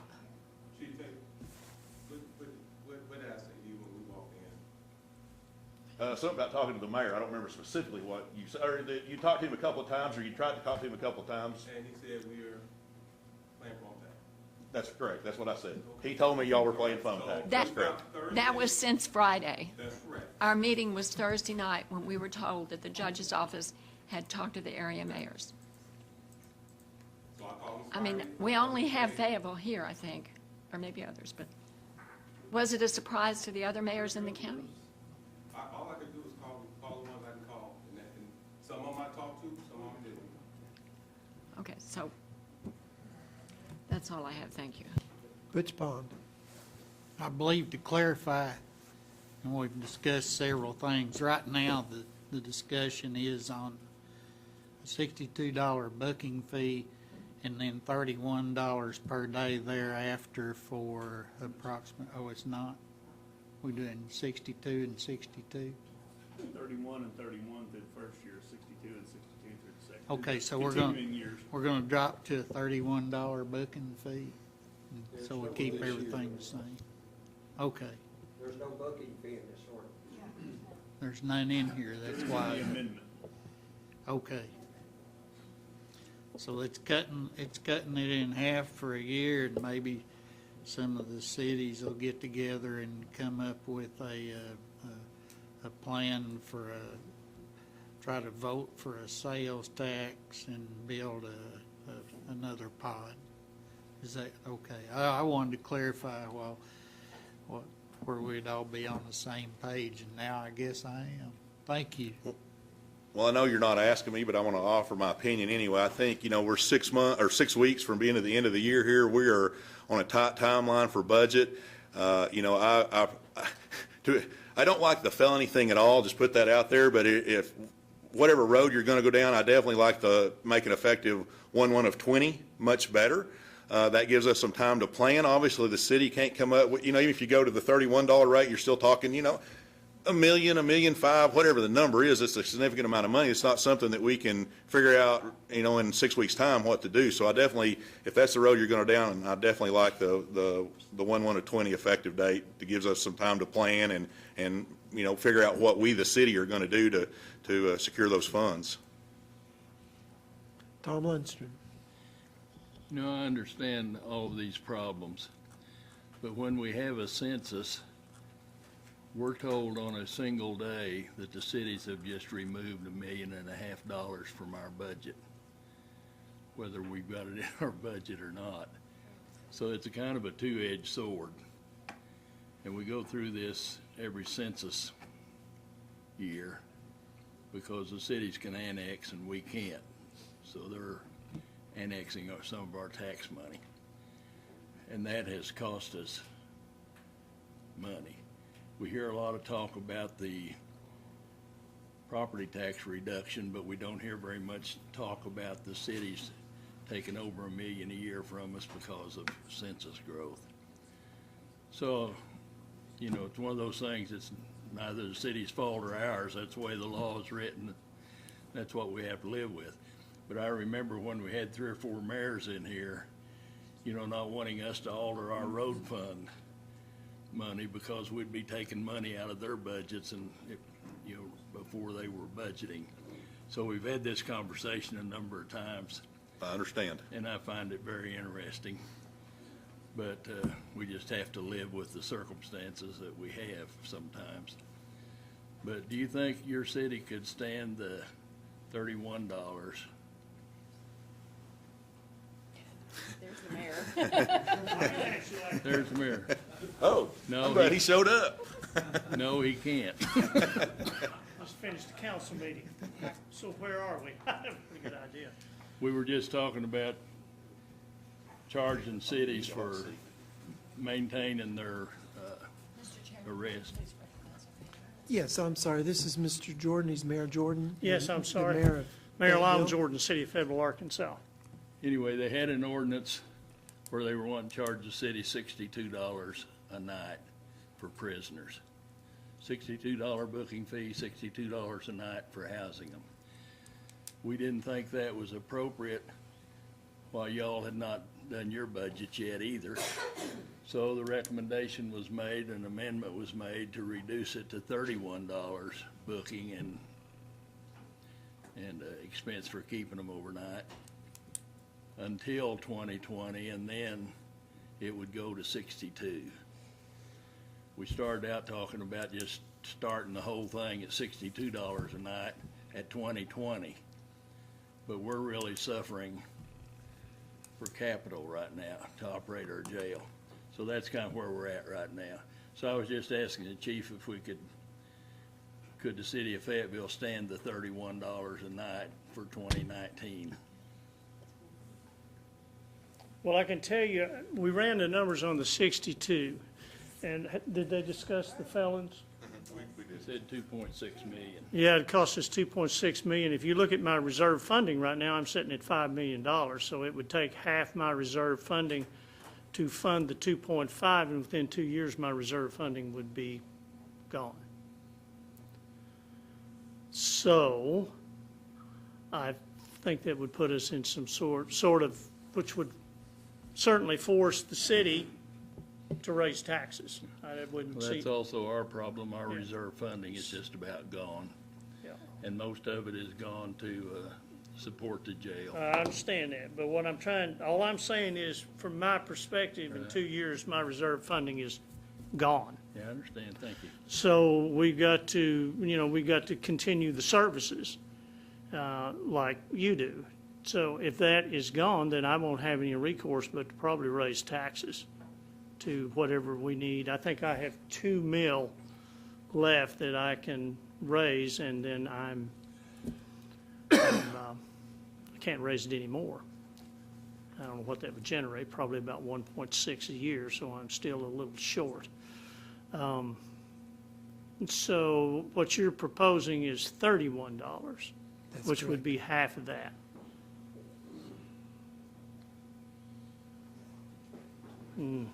Joel Maxwell?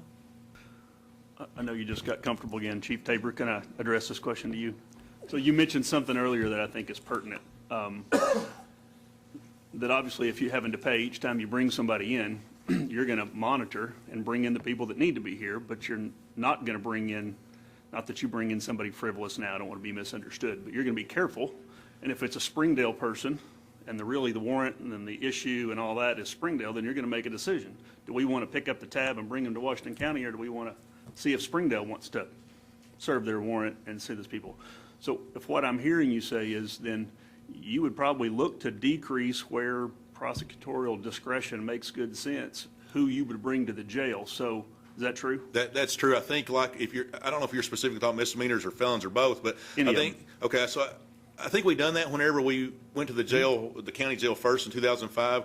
We were arresting around 10,000 people a year. I think we've cut that in less than half of that because we write more people tickets, we cite more people out and those kind of things. So I think when you talk to the felony side of it, I think what we would do, we would instruct our officers, instead of a probable cause arresting somebody to take them straight to the jail, we would send that paperwork to the county where a warrant would be issued, and then they would be arrested on that warrant. And my understanding is that that would be, the information would be filed, and then there wouldn't be a fee to us for that. So yes, to answer your question, we would do everything we could to cut that down. Right, so you cut your, previously when you went to a booking fee, when you closed your jail, you cut your numbers to half. That's on misdemeanors. On misdemeanors, yes. So, but you were able, when you found other ways to manage your problems and your processes so that it wasn't super expensive to the city of Fayetteville, or as less expensive as you could make it. And That's I would correct. assume that you would probably do that in the future if there was a daily fee. So, Even though on the felons, you don't have near as much flexibility, because an officer, if he, just for example, he decides he's going to arrest somebody for public intox, he can give them a citation to appear back in court. Yep. On a felony, he can't do that. So Absolutely. felons and misdemeanors are a little bit different there. Absolutely. I guess my point there would be, so we're talking about 2.6 million. That would be the full $62 a day, if I understand that correctly. So we're not proposing that. I also think that, I think I mentioned this earlier, because we do have a countywide jail tax, I think we're already getting part of our money from everybody, whether you live in the city or the county, whatever. So I definitely think that a lower rate is more appropriate so that we're not double taxing. But at the same time, I think the 2.6 million that's if numbers don't change and they were charged a full $62 and they stayed a full 30 days on average. And I don't know that that would be reality. So I think we don't want to put the city of Fayetteville in a hardship financially either. Certainly not to those kind of numbers, because it would run through your reserve, and we feel that pain because we're looking at our reserve trying to figure out where in the world we're going to make it up when things go south. So hopefully the numbers, I think the numbers mathematically would be a lot less than 2.6. Be 1.3 the first year, even if you did the full tilt, 30 days for everybody, et cetera.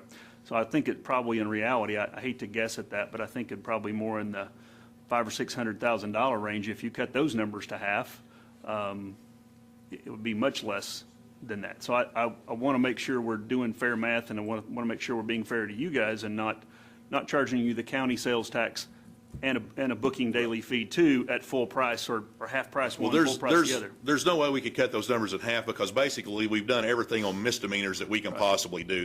I don't see any other way for us to cut our misdemeanors, because we've already taken all those steps. And like I said, on the felons you got less options. Let's not forget something that hadn't been mentioned also, and I think every court, and the treasurer might have to talk about this more knowledgeably now, but let's not forget that for every ticket, every arrest, every district court in this county is also paying $20 for every person that's coming to the county.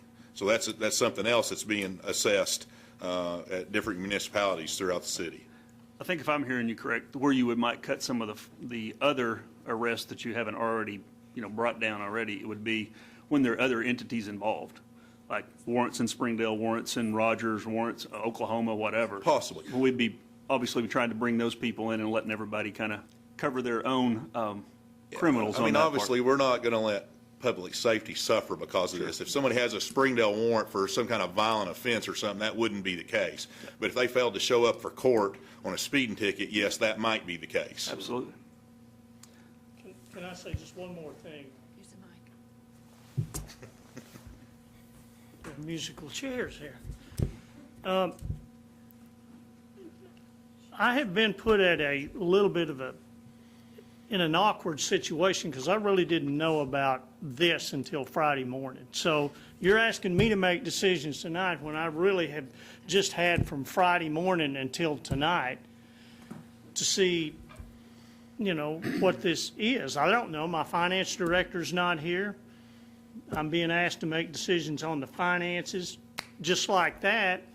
And I need some time. I don't,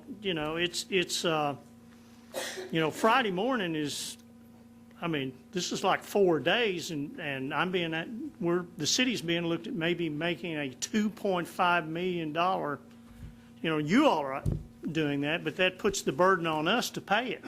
We haven't even passed our budget yet. So it puts us in we've passed our budget, but we didn't figure this into the budget.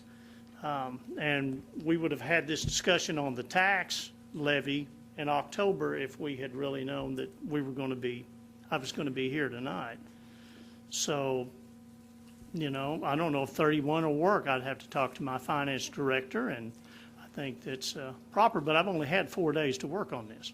I'll just finish with this one. Again, I just want to say, if we were doing the full 62, it would be the 2.5 or 2.6, but we're talking about 31, so I want to make sure we're clear that we're not looking at the full 2.6. Secondly, and that would be worst case scenario, sound like, as it was discussed earlier.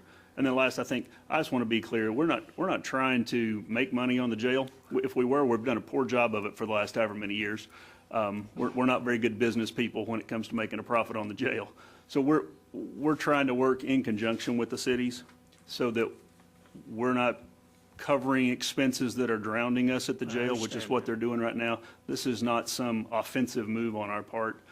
This is really just trying to figure out how to put the appropriate fees with the appropriate parties so that everybody's safe, everybody's housed, and nobody's paying too much and nobody's paying too little, that it's truly fair. So that is the heart and the intent, and I just want to let you know that. Thank you, Mr. Chair. It's just that I've had 4 days really to react to this. We've already, we're in budget discussions, and have passed our taxes. So. We haven't passed our budget yet. We're just discussing all this to move it on to our budget. And that's kind of where we are. Our budget will have to be passed. The final budget will have to be passed in December. We've got a lot of the budget work done, but it's not completely done. And really that decision, the final budget will not be done until probably next month or. Well, if you wanted to get with your financial man and come back to us, there's time to do that because our budget. But it would look like I have 2 days. You're going to be, so I can get with him tomorrow, and then we'll be back on Thursday, but. Just wanted to let you know where we're at with ours, Okay, so you know. cool. So we're looking at, on the 31 days, then we'd be looking about 1.25. Is that right? It'd be 1.25 less your daily booking fee because that would be rolled into that. Okay. Anything else of me? Harvey Bowman. I just came out of a council meeting, so I'm kind of hard pressed right Thank now. you, Mr. Chair. I guess I'm a little bit buffaloed. I think the sheriff, the number he gave us about the total income from this proposal would be less than $2 million from all cities involved. But you're saying it's going to cost over $2 million just from Fayetteville. Well, and those are numbers that are coming from my finance director.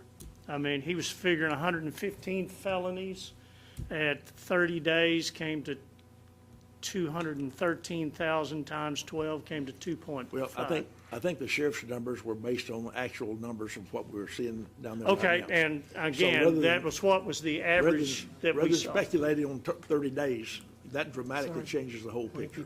So what is the change? What is the? So I forgot. Sheriff, what's the numbers? You remember what the number you thought it would generate? Okay, about $1,000,001. $1.1. That's the felons and misdemeanors, that's all. Yep. That's 1.1, and Fayetteville currently has 3,046. So that's a very small number compared to what you're talking about. Okay, And so there's been, what are we looking at? What do we need to pay here then with your proposal? Get me to a bottom line here. You don't know, okay? Mayor, We're all in government work then, aren't we? Mayor, at this point, what we're trying to do is figure out how to cover some of the deficit here. Because it's costing us nearly $1 million a year. I understand that. And so what we're trying to do to mitigate some of that problem. I understand that. So, Mr. Chair, I'd like to ask for us to vote first on the amendment and then go back to the original motion. Okay, are there any more questions for Mr. Jordan before he leaves? You have another one for me? Okay, all right, we have one over here first and then you. Yes, I'm sorry. Yes, I'm Yes, sorry. Ms. Zaki, I'm so Yes, sorry. with all due respect, Mayor Jordan, thank you for being here right after your council meeting. But I only think it's fair to you and our county judge that communication is open between you all. And whether or not you make that contact and that phone call was actually made due to scheduling or being out or whatever, it was made. And the insinuation that I got a phone call at 4:45 on Friday. I returned the phone call at 8 o'clock this morning. Okay.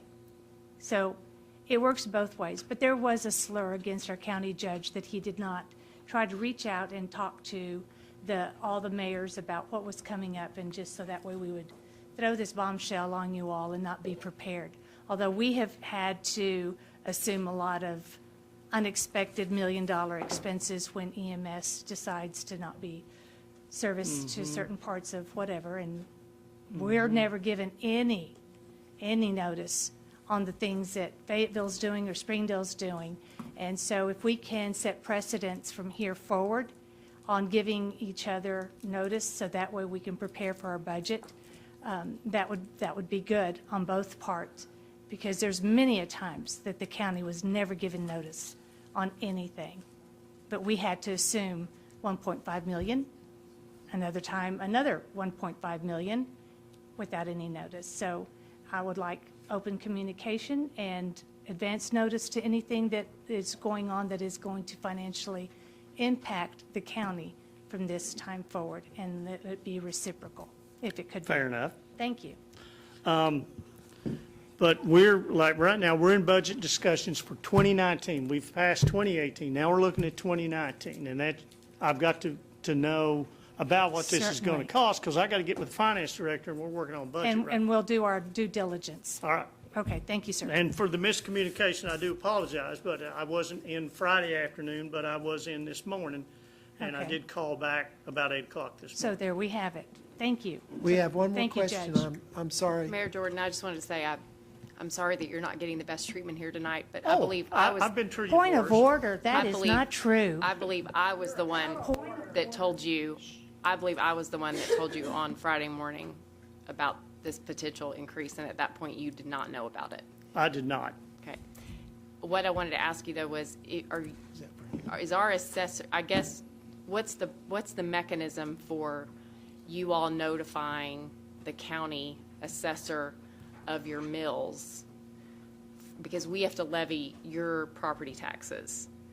Well, we won't be levying any property taxes. That decision was made in October. Right, no, but isn't there a deadline for you all to submit to the county so that we can levy, because we levy for all of the taxing my entities? budget?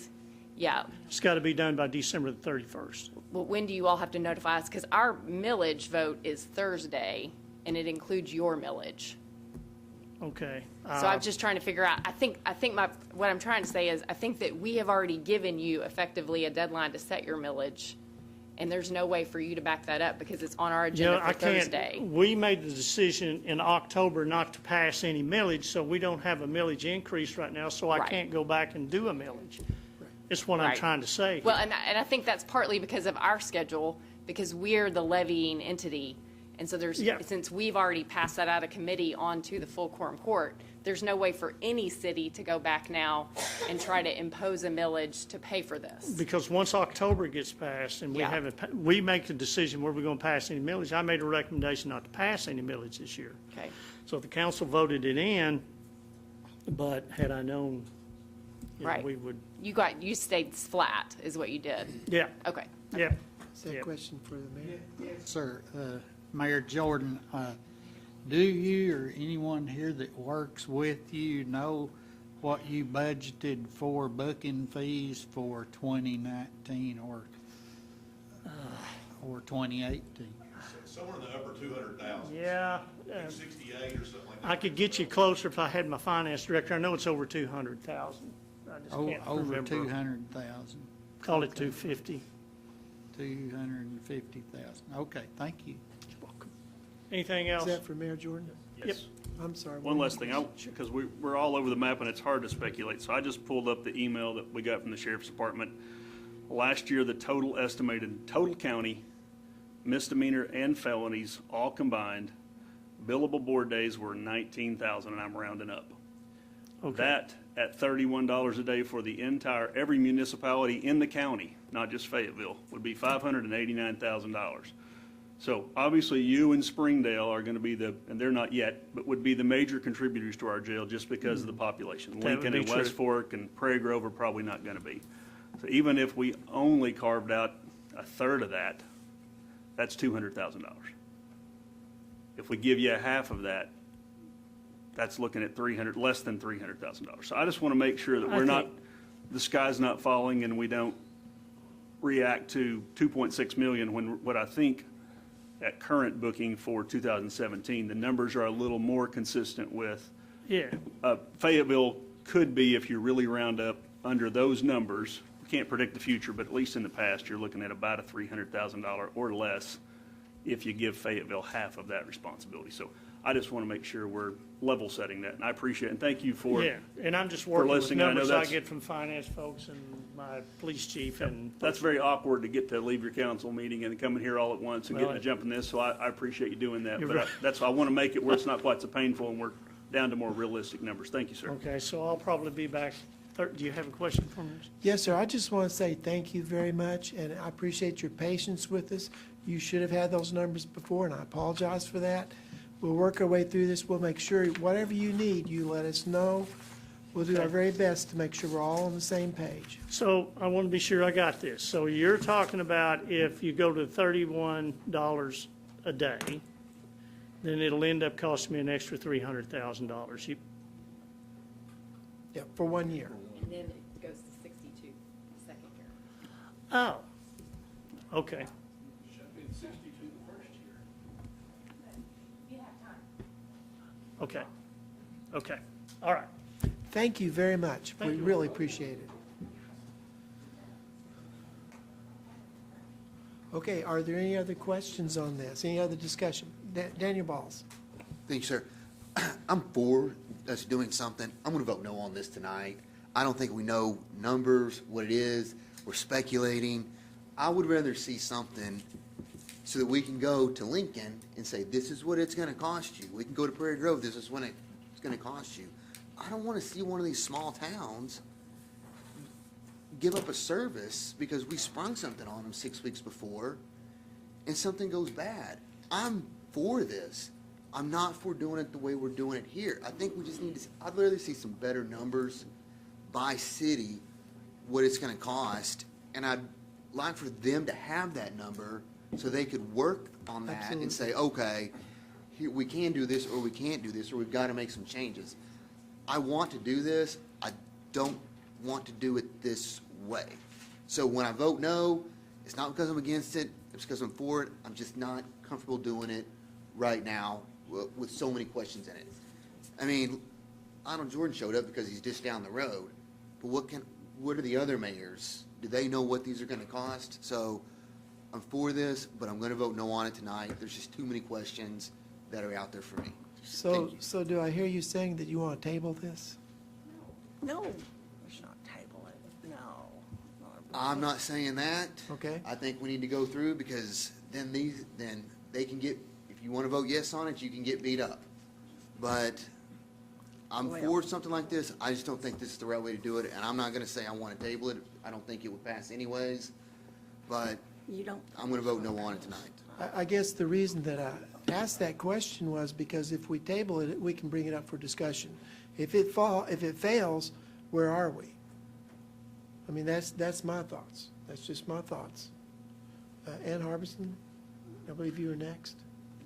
Randall, sitting back there, how many people we got in jail today? We had about 725 this morning. How many pretrial people do we have? I think it's 420. 420 times 62.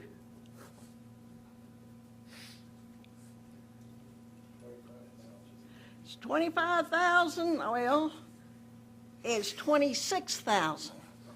$26,000 just today. $26,000 that we are having to take care of. You know, we need to do something. The jail at this point is bankrupting Washington County. Over the last 5 years, we've put $5 million into the jail. It's time we make a decision. I'm sorry about the towns and the cities, but they should have known that this was going on a long time ago. They've got a good bargain. And the bargain is that we've been paying for it. And it's time they have got to pick up their fair share. And I'm sure they want to do that. Thank you. Harvey, did you have something? Bill, I'd just like to ask again that we go ahead and vote on the amendment first, and then go back to the original motion, which was to implement this full $62 on January the 1st, 2020. Can we please do that?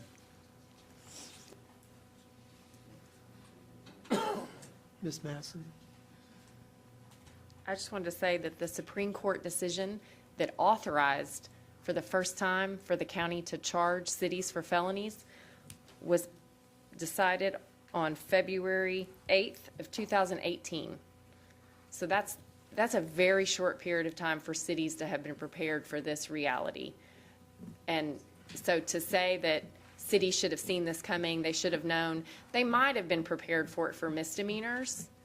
But I think that Chief Tabor and Mayor Jordan's point about imposing this for felons, which have always been the county's responsibility, this is not something anybody's anticipated because this Supreme Court decision didn't come out until just a few months ago.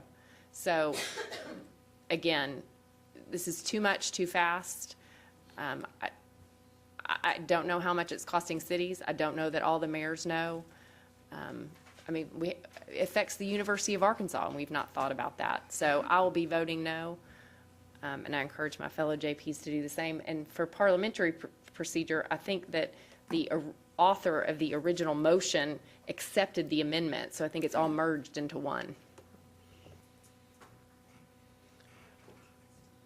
I would assume that we're ready to vote for this, but I'll just say it one more time. I do not want this thing to die. We have absolutely, as a Quorum Court, I've been on the Quorum Court 6 years, we have kicked the can down the road and kicked the can down the road and not made any decision. I think this is important enough that we do need to do it. I don't feel like, with all that we've heard tonight, I'm not really sure we can make a wise assessment tonight. As chair of the committee, that's just my suggestion. Y'all are the ones that are in control here, as far as if we table this or if we don't. Mr. Chair, are you inviting a motion to table? That's what it sounds like. I'd like to Then make I a would move motion to to table. table until the next Budget and Finance meeting. That's correct. Yes, Ms. Masson has the floor. Thank Then you. my motion to table will be to table it until our chair sets it for the next Budget and Finance Committee meeting. Okay, we've got a motion and a second.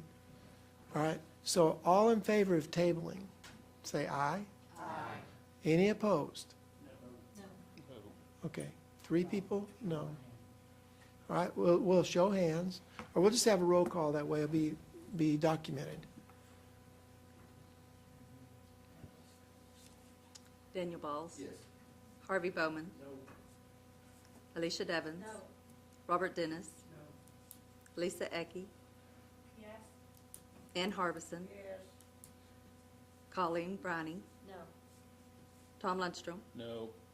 Eva Madison. Yes. Sue Madison. Yes. Joel Maxwell. No. Joe Patterson. No. Butch Pond. No. Fred Rouse. Okay, so the motion failed, so we're back to the original motion. And Ms. Patty, if you would mind, if you could read that to us, what the original motion, amended motion that Joel had. Is to charge $31 Yes, ma'am. per day. And then the second year, 62. Yes, This is just to pass the ordinance to the full court. that's correct. Okay. Okay, so we're voting to pass this on to the full quorum court, which is this Thursday. Mr. Maxwell. Point of clarification. Does this go immediately, since this is an off-scheduled budget and finance, will it go immediately for Thursday night, 2 nights from now? Or will it be for the following to give time to publish? I mean, normally it would go to this one. If you want to change the motion to make it go to the next one, we can do that.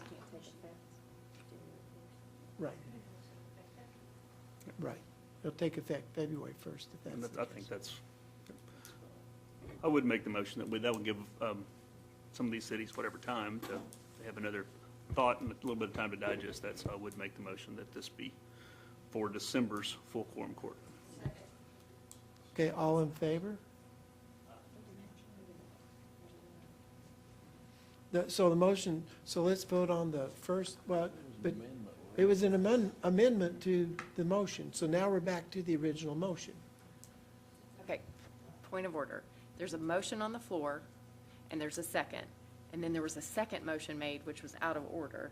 It can either be an amendment to that, but then we need to vote on the amendment. I thought that was what we just did. If I didn't make that clear, but we were voting on Joel, the amendment to move it to December's court. Well, may I comment on that? Yes, ma'am. I think there are a lot of people that have this issue closely tied with the millage issue. And I think with both of them, with the millage issue being on Thursday, I think that they deserve to be considered together because of their impact on citizens. And so I think spreading these out into two, if we're going to pass on a budget tonight and vote on it Thursday, we need to know about all of these issues at the same night. And I don't know that the mayor's going to just come up with $1.3 million by December and suddenly work it all out because he can't change his millage. So I think for efficiency's sake, all of this should be on Thursday night's agenda. Because if it doesn't pass, realize it has to go through 3 readings. So if it doesn't have enough votes, this could take a long time. And I think we need to get this done if we're going to get it done. So I think it should be on Thursday's agenda. So we're going to vote on Mr. Maxwell's amendment, which is to move this to the December meeting. Okay, I know, but we're okay. Okay. J.P. Maxwell made an amendment. Did the original mover and seconder of the motion approve that amendment, or was there a second to the amendment, or where do we stand with this amendment? He did make the motion. I believe there was a second. Was there a second? Somebody down there said. I thought somebody over here seconded it. So this one has been properly, Properly moved and properly seconded. and we're going to vote on the amendment. We're going to vote on the amendment. We're voting on the amendment.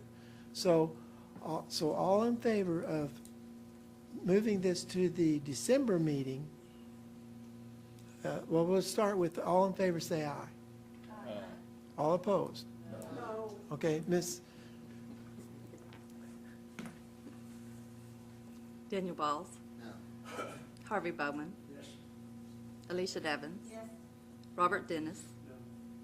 Lisa Ecke. Yes. Ann Harbison. No. Colleen Browning. Yes. Tom Lundstrom. Yes. Eva Madison. No. Sue Madison. No. Joel Maxwell. Yes. Joe Patterson. Yes. Butch Pond. No. Fred Rouse. No.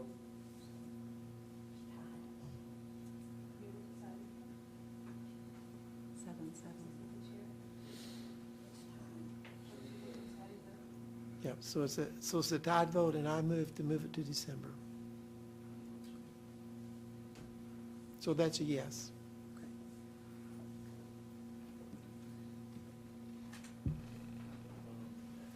Now we need to vote on the actual ordinance. And just to clarify, it's $31 for the first year, then it'll jump to 62. And so we'll start with all in favor. Okay. Yep, okay. Daniel Balls. Harvey Bowman. Yes. Alicia Devons. Yes. Robert Dennis. Yes. Lisa Ecke. Yes. Ann Harbison. Yes. Colleen Browning. Yes. Tom Lundstrom. Yes. Eva Madison. No. Sue Madison. No. Joel Maxwell. Yes. Joe Patterson. Butch Pond. Yes. Fred Roush. Yes. Okay, so the motion passes. Okay, so the next thing is the budget discussion. And I have in front of you, we have two budgets. One's on one side and one's on the other side. And this is the discussion that I was wanting to have earlier, because I think this pretty well speaks volumes. If we just do the 3% raises, we do nothing for the sheriff, we do nothing for the road, and Mr. Durrett has asked for 3 people, we can only afford to do 1 person. And this is what it would look like. And in any business, you want to keep at least 5 to 10% in reserves. This puts us below 5% in reserves. Even if we don't pass the sheriff's stuff, we're still in the negative. And if that's what we wish to do, we can certainly do that, and we'll kick the can, and we'll be down another. And then next year's court, we will be passing something on to the next year's court to deal with. And we can do that. But my suggestion is on the second page, if you turn to the other side, it includes, by passing the millage, it includes the sheriff's program. It includes bringing the road department up, which they've lost as many people. They're having a terrible time hiring enough people to work at the road department. And it would give Mr. Durrett what he needs. And what I'd like to do is I'd like to take just a moment and read part of an email that Mr. Durrett sent to me. And he said that he's in need of help. He said, each year it gets harder and harder for me to get by with what we have. In 2013, we filed 2,147 new felony cases. This year, we are on track to file over 4,000. That's an increase of nearly 90%. In that time, we've added case coordinator positions as well as a victim assistant, new victim assistant. The number of legal assistants has remained the same. So eventually, we have the same number of people responsible for twice the work. And that's why they're asking for 3 people, is to help them. And so I think so we have 2 opportunities here. We have 2 proposals. And honestly, we have to have a plan A and a plan B going into the quorum court meeting this week. That if the budget passes, this is what we'll get. If the millage passes, this is what we get. If the millage does not pass, this is what we get. I don't see any way we can afford anything different. Now, I'm the chair, and I'm opening up to questions. That y'all know what I think. Now I want to hear what you think. Okay, Ms. Masson. So I have some questions about the budget, as I understood this would be our final opportunity to ask them. Yes, ma'am. I am curious about in the quorum courts budget, there's a reduction in other professional services from $10,000 to $1,000, and I understand that is what we use to pay the city of Fayetteville to. Yes, ma'am, and I can explain that. Okay. The city of Fayetteville was filming all the quorum court meetings, and that's where that money came from.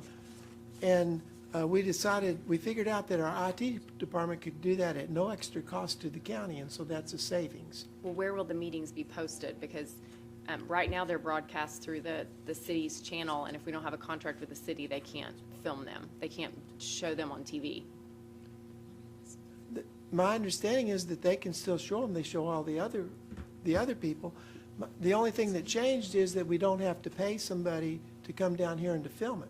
That's what we were doing before. We were paying the city to come down here and to take care of that, and we've got our own people doing it now. But we have to have a contract with the city of Fayetteville to broadcast them, because that's the only way people can see them. I don't know the details of that particular part. I just know that the savings is from us not having to hire somebody. We were paying people and we're not anymore. I'm not sure what the contract is that we have to have in order to get that on the air. I don't know that there's any charge for it, but we can certainly find out. It's the city of Fayetteville's channel, so, I mean, if we want to be on it, and this court has passed an ordinance requiring that our meetings be recorded and accessible to the public. I'm curious, so their planning has a $10,000 capital expense for a vehicle, and Buildings and Grounds has a $50,000 capital expense for a vehicle.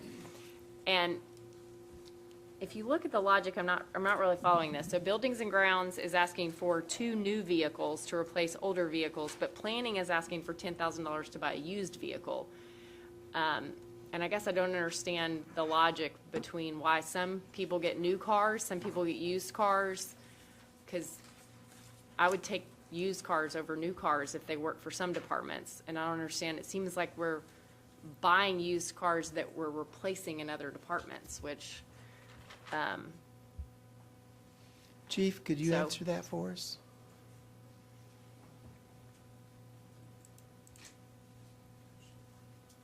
I'm on Buildings and Grounds on page 18 in our budget expenditures. It's $10,000? Well, Buildings and Grounds is seeking $50,000 for 2 new vehicles, and Planning is seeking 10 for a used vehicle, and I'm just wondering why Buildings and Grounds cannot do with used vehicles.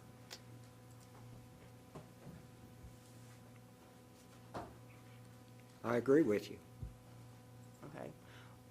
I hadn't proposed And then for that range. Okay, and then in the Buildings and Grounds budget, there's the other professional services line item is going up $120,000 from $230,000 to $350,000. I didn't realize that we're going to come and look at each line item for each division and the judges. So I thought we were past that, Bill. Well, we haven't done it, and Well, this is our last opportunity to ask questions. The Buildings and Grounds budget also has. I'm not prepared to discuss it because I don't have it before me. And we Well, here, I'll discussed all of it with Bill, and we were in agreement that, as Well, chairman. It wasn't brought to the full committee, so, I mean, we're presented with a budget that's down to line items, and, for instance, like, one of my questions is why Buildings and Grounds needs airfare of $2,500. Like, that doesn't make sense to me. And then there's in financial management, is that, what department is financial management? That's your general services. Is that purchasing? That's, yes. Okay, there's a change in other professional services, which we don't know what they're for, and no one's given us justification for increases. There's a few notes throughout the budget that tell us the reason for changes, but not all of them, and not even for significant ones. There's a change of We can go through each line item and say, hey, this line item increased. We were looking at the bottom line on each department with a 3% reduction. So that's where we were at. Justification on each one, if you want to go through each one, then I'll be prepared, but I'm not prepared tonight to go through each line item per se on every department. Okay. Well, I think on Thursday you were here when I asked, would the whole budget be up on Tuesday so that we could ask all the questions we had? Because like, for instance, in the archiving budget, the other professional services line item is going from $22,000 to $39,500. And there's a note that talks about a museum set up. Is the county opening a museum? I'm not prepared to discuss any of this on the It says line per items Carl and the tonight. county judge that there's an initial museum set up. I'm still not prepared. You can ask all these questions, but I'm not, if we want to go over line item per line item, then I need to know where we are, you know, and what the questions are. Well, I'm going through them. Okay, but So- I'm not answering any. That's pretty clear. If you could write those down and get them to him, we'll have Well, all the answers. they're going to be recorded because I've just got my rough notes. But if you'll excuse me just for one moment, I would like to say that what I did was, instead, we can talk about line item by line item, but the bottom line is what they've done with their budgets, and they've cut where they can. I think that if we start trying to second guess every single line item, we could be here a real long time, and we would not accomplish anything at the end of the day. With all due respect, Mr. Chairman, this is the quorum court's most important function, is reviewing the budget, and I'm being told to trust it. And I have questions about the content of the budget. We approve on a line item basis, and our budget controls, to some extent, lock people into those line items. If I have a question about a line item, I'm entitled to an answer. Yes, ma'am, you are. And I have another question. The other professional services line item in the human resources budget shows an increase in the consulting fee to $39,240. I assume that's Johansson Brothers Consulting? We don't know. It's not that I don't know. I'm not prepared to just go through and answer every line item. Okay? And That's I where had- we're going. Well, that's what our job is. And Well, I had previously asked, I've raised this on 2 prior occasions, about changes to the county attorney's budget, where he has got an increase of $5,000 in other professional services that's unexplained. He has an additional charge of $5,000 for airline expenses. And I said previously, he's also got an increase of $3,000 in meals and lodging. You know, every bit matters. Every bit matters, because we don't know what our revenue sources are going to be.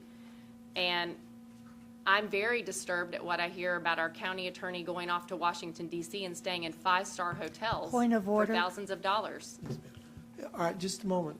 Ms. Madison, I believe that they went there for a specific purpose, and Miss Ecke was there. She went on that trip, and I think she can kind of shed some And light they on that. stayed at the Hay Adams Hotel, and I have the floor.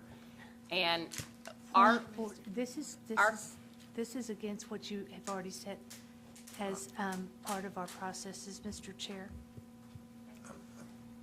so I'm going to be denied the opportunity to ask about line items in the budget. No, ma'am, if you'll send those questions to me, I'll make sure they get answered. Okay, well, I'm It's sending just them right now. Just doing them all right now. You should have done your homework before and done this. That's what We have the not had the process is. opportunity to ask any questions about the budget. No budget has been put on the agenda. People have come and they've discussed very discrete issues, and this court has not been given the opportunity to ask questions about this budget. We have been every year I have been on the court, we have been given the opportunity to ask questions, and I am frankly very concerned that there is an attempt to shut down questions by members of this court about the content of this budget. Point of order, let's just keep decorum. I am And you keeping don't have to decorum. be- I no, am ma'am, frustrated that just being a my little one angry. legislative duty is being denied to me. Nobody's denying No. anything, Ms. Madison. There have been. Well, when is our next budget Every- meeting scheduled for us to be able to get answers to these questions? If you'll send those to me, I will get those to you before Thursday. When is our next budget meeting to get answers to the questions about the content of the multi-million-dollar budget that we are being asked to approve? I just told you, if you'll send those to me, I'll get you to. But the quorum get them. court is Thursday night. The Budget Finance Committee cannot meet before Thursday or on Thursday. That you're absolutely correct. And Again, there have been multiple opportunities to ask these questions as we've gone through. No, there have not. These budgets have never been on our agenda, so that is why I asked last Thursday if at this meeting we would be able to ask all questions. And no one corrected me. No one said no. I was told this would be the final budget discussion, so I came with my questions. So in the environmental affairs budget, there's reference to a Nissan Armada that was removed. So I was curious where that went and if there were funds, because I'll note that I have asked about the sale of auction items and where those proceeds have gone, and I have still not gotten an answer.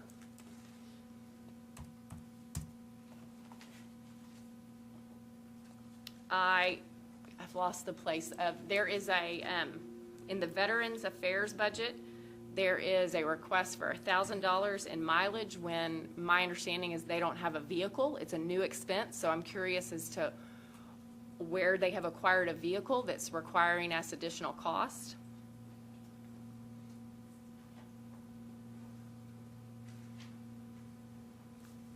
And then I know Mr. Hill is here, and it's my understanding that he is going by past Quorum Court's recommendations on how to apportion the 1% sales tax. That is not a county ordinance, and this court needs to take action on where that revenue goes before this budget can be finalized. I will do my best to write all my comments and provide them to Ms. Burnett, but I find it very shocking that we're being asked to approve a budget and we're being denied the opportunity to get any information on the content of that budget. That is not the way this court should be doing business. I don't think anything was denied. I don't think anything at all. There was plenty of opportunity. Ms. Sue Masson. Thank you, Mr. Chairman. I'd just like to say that by instructing my colleague to email her comments, the public is denied the opportunity to hear the discussion or to know what those questions are. And what this court has always done is look at each department's budgets. And we all have questions and we all find issues to talk about. And for some reason, we haven't done that this year. And I'm grateful for the work that you have done, but that's not the way a legislative body works. We all have a role, not just the chairman. And I know it's been a lot of work for you, but we have to remember that part of the reason we have these meetings in public is for the public to hear. Yes, ma'am, and It's not happening. every one of those questions will be answered publicly. Thank you. And so, again, I don't know how else to do this, but we have two budgets, one if the millage passes, one if it does not. And I'm open for discussion on that, Mr. Harbison. Okay. I'm going to make a motion that we send the 3% raises and the sheriff, judge, prosecuting attorney increases with the changes shown in budget summary effective of millage increase from 3.9 to 5, net increase in overall budget for sheriff's steps, and it gives the number, net increase in jail budget for sheriff's steps, net increase for judge increases, net increase for prosecuting attorney increases, and the 2019 cash flow estimates for new financial software, the 2020 cash flow estimate up to $350,000 addition. I didn't read those numbers. I make a motion that we send this to the full quorum court on Thursday. Okay, there's a motion and a second. Discussion? Which Bond? In this motion, is this stipulating that the millage will be increased? I'm trying to verify. That's part of the language of the ordinance, that the millage will be increased. If we accept, if this is what we're passing to the full quorum court, that's the stipulation. And we're passing this on to the full quorum court. Absolutely. Okay, so then I'm in I will be voting to approve this with the stipulation that we pass the millage in order to support it. Thank you. Okay, is there further discussion? I don't know if I need to make a motion to sever the millage increase from the budget. This may be very interesting to put the two together. I just, No, my sir. fear is that something may sink or swim based on the other part of this. So it sounded like, if I understood J.P. Harbison's motion, it sounded like this was being put forward as it is on 2 of 2. Are they labeled differently? No, they're labeled the same. The one showing the 3% raises the millage increase from 3.9 to 5. That she's putting basically the content of this forward as one single motion, both the millage increase No. and the, that's what I thought I heard, so that's why I'm trying to clarify. Yeah, Goes to the full quorum court microphone. Is it in total, or is it? Well, we'll have to do it. We'll have to do the budget and the millage increase. They will be separate motions, but they're all on this one sheet, so I'm proposing that we send this to the full quorum court for consideration. But just so that I understand, so they're two separate issues? Absolutely. Okay, thank you. They have to be. Okay, is there any other discussion on this? Butch Bond? One other point, I'm voting on this tonight, but I'll not vote for this budget before we have that millage increase, because I just don't see it as being fiscally responsible. Right. Thank you. And the plan is to, Ms. Patty, if you can make sure that the millage is before the budget, so that we'll know in the order for the quorum court. And so is there further discussion on this? Okay. Yes, sir. Thank you, Mr. Chair. One additional comment. Obviously, we're talking about the millage to make sure we understand how much revenue that we're going to have at our disposal. I think we won't be voting on it until December, but I think the other piece of revenue that is potential out there would be whatever the booking and detainee fees would be for those 19,000 billable bed days. So Right. that would be the one piece of revenue that is not accounted for on this sheet. Thank you, sir. Yes, sir. And on this sheet, we've got $908,000 coming out of general budget to cover that cost. And so, you're right, there'll be some offset there, hopefully. Okay, so we're going to, is there any other discussion? So we're voting on moving this budget to the full quorum court, make sure that Ms. Masson gets her answers. And so, Ms. Patty, would you do the roll call on this? Daniel Balls. No. Harvey Bowman. Alicia Devon. Robert Dennis. Lisa Ecke. Ann Harbison. Colleen Briney. Tom Lundstrom. Eva Madison. Sue Madison. Joel Maxwell.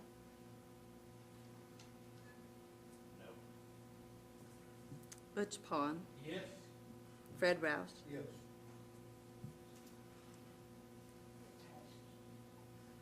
6-5. 6-4. 5 again. Yeah, 6-5. Yeah, you just need a simple majority to pass it on to the full court. Okay, is there other? It passed. Okay, is there any other business? Yes, ma'am, please. So to pass a budget, it has to have 10 votes. So just think about that, because it had less than a majority of the court tonight supporting it. So we have our work cut out for us on Thursday. Absolutely.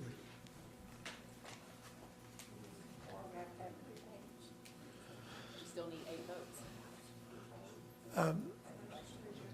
So are there any other motions? Is there any public comment?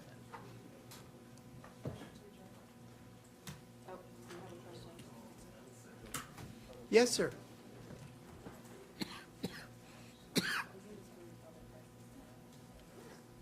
No. I don't normally do this, but I did want to clarify, there was some discussion about Justice of the Peace Madison sending questions to you. She should not do that. Oh, no, she won't. She'll All right. send them to Miss Patty. And Miss Patty will I understand send them to the that's right how it place. should be done, but there was Yes. an exchange No, about her absolutely. sending questions to you. Yeah, thank you. Well, for- and can I just say, I think it's a little suspect still that I send them to her and she sends them to him. I don't think it works. I think the questions should only be answered in public.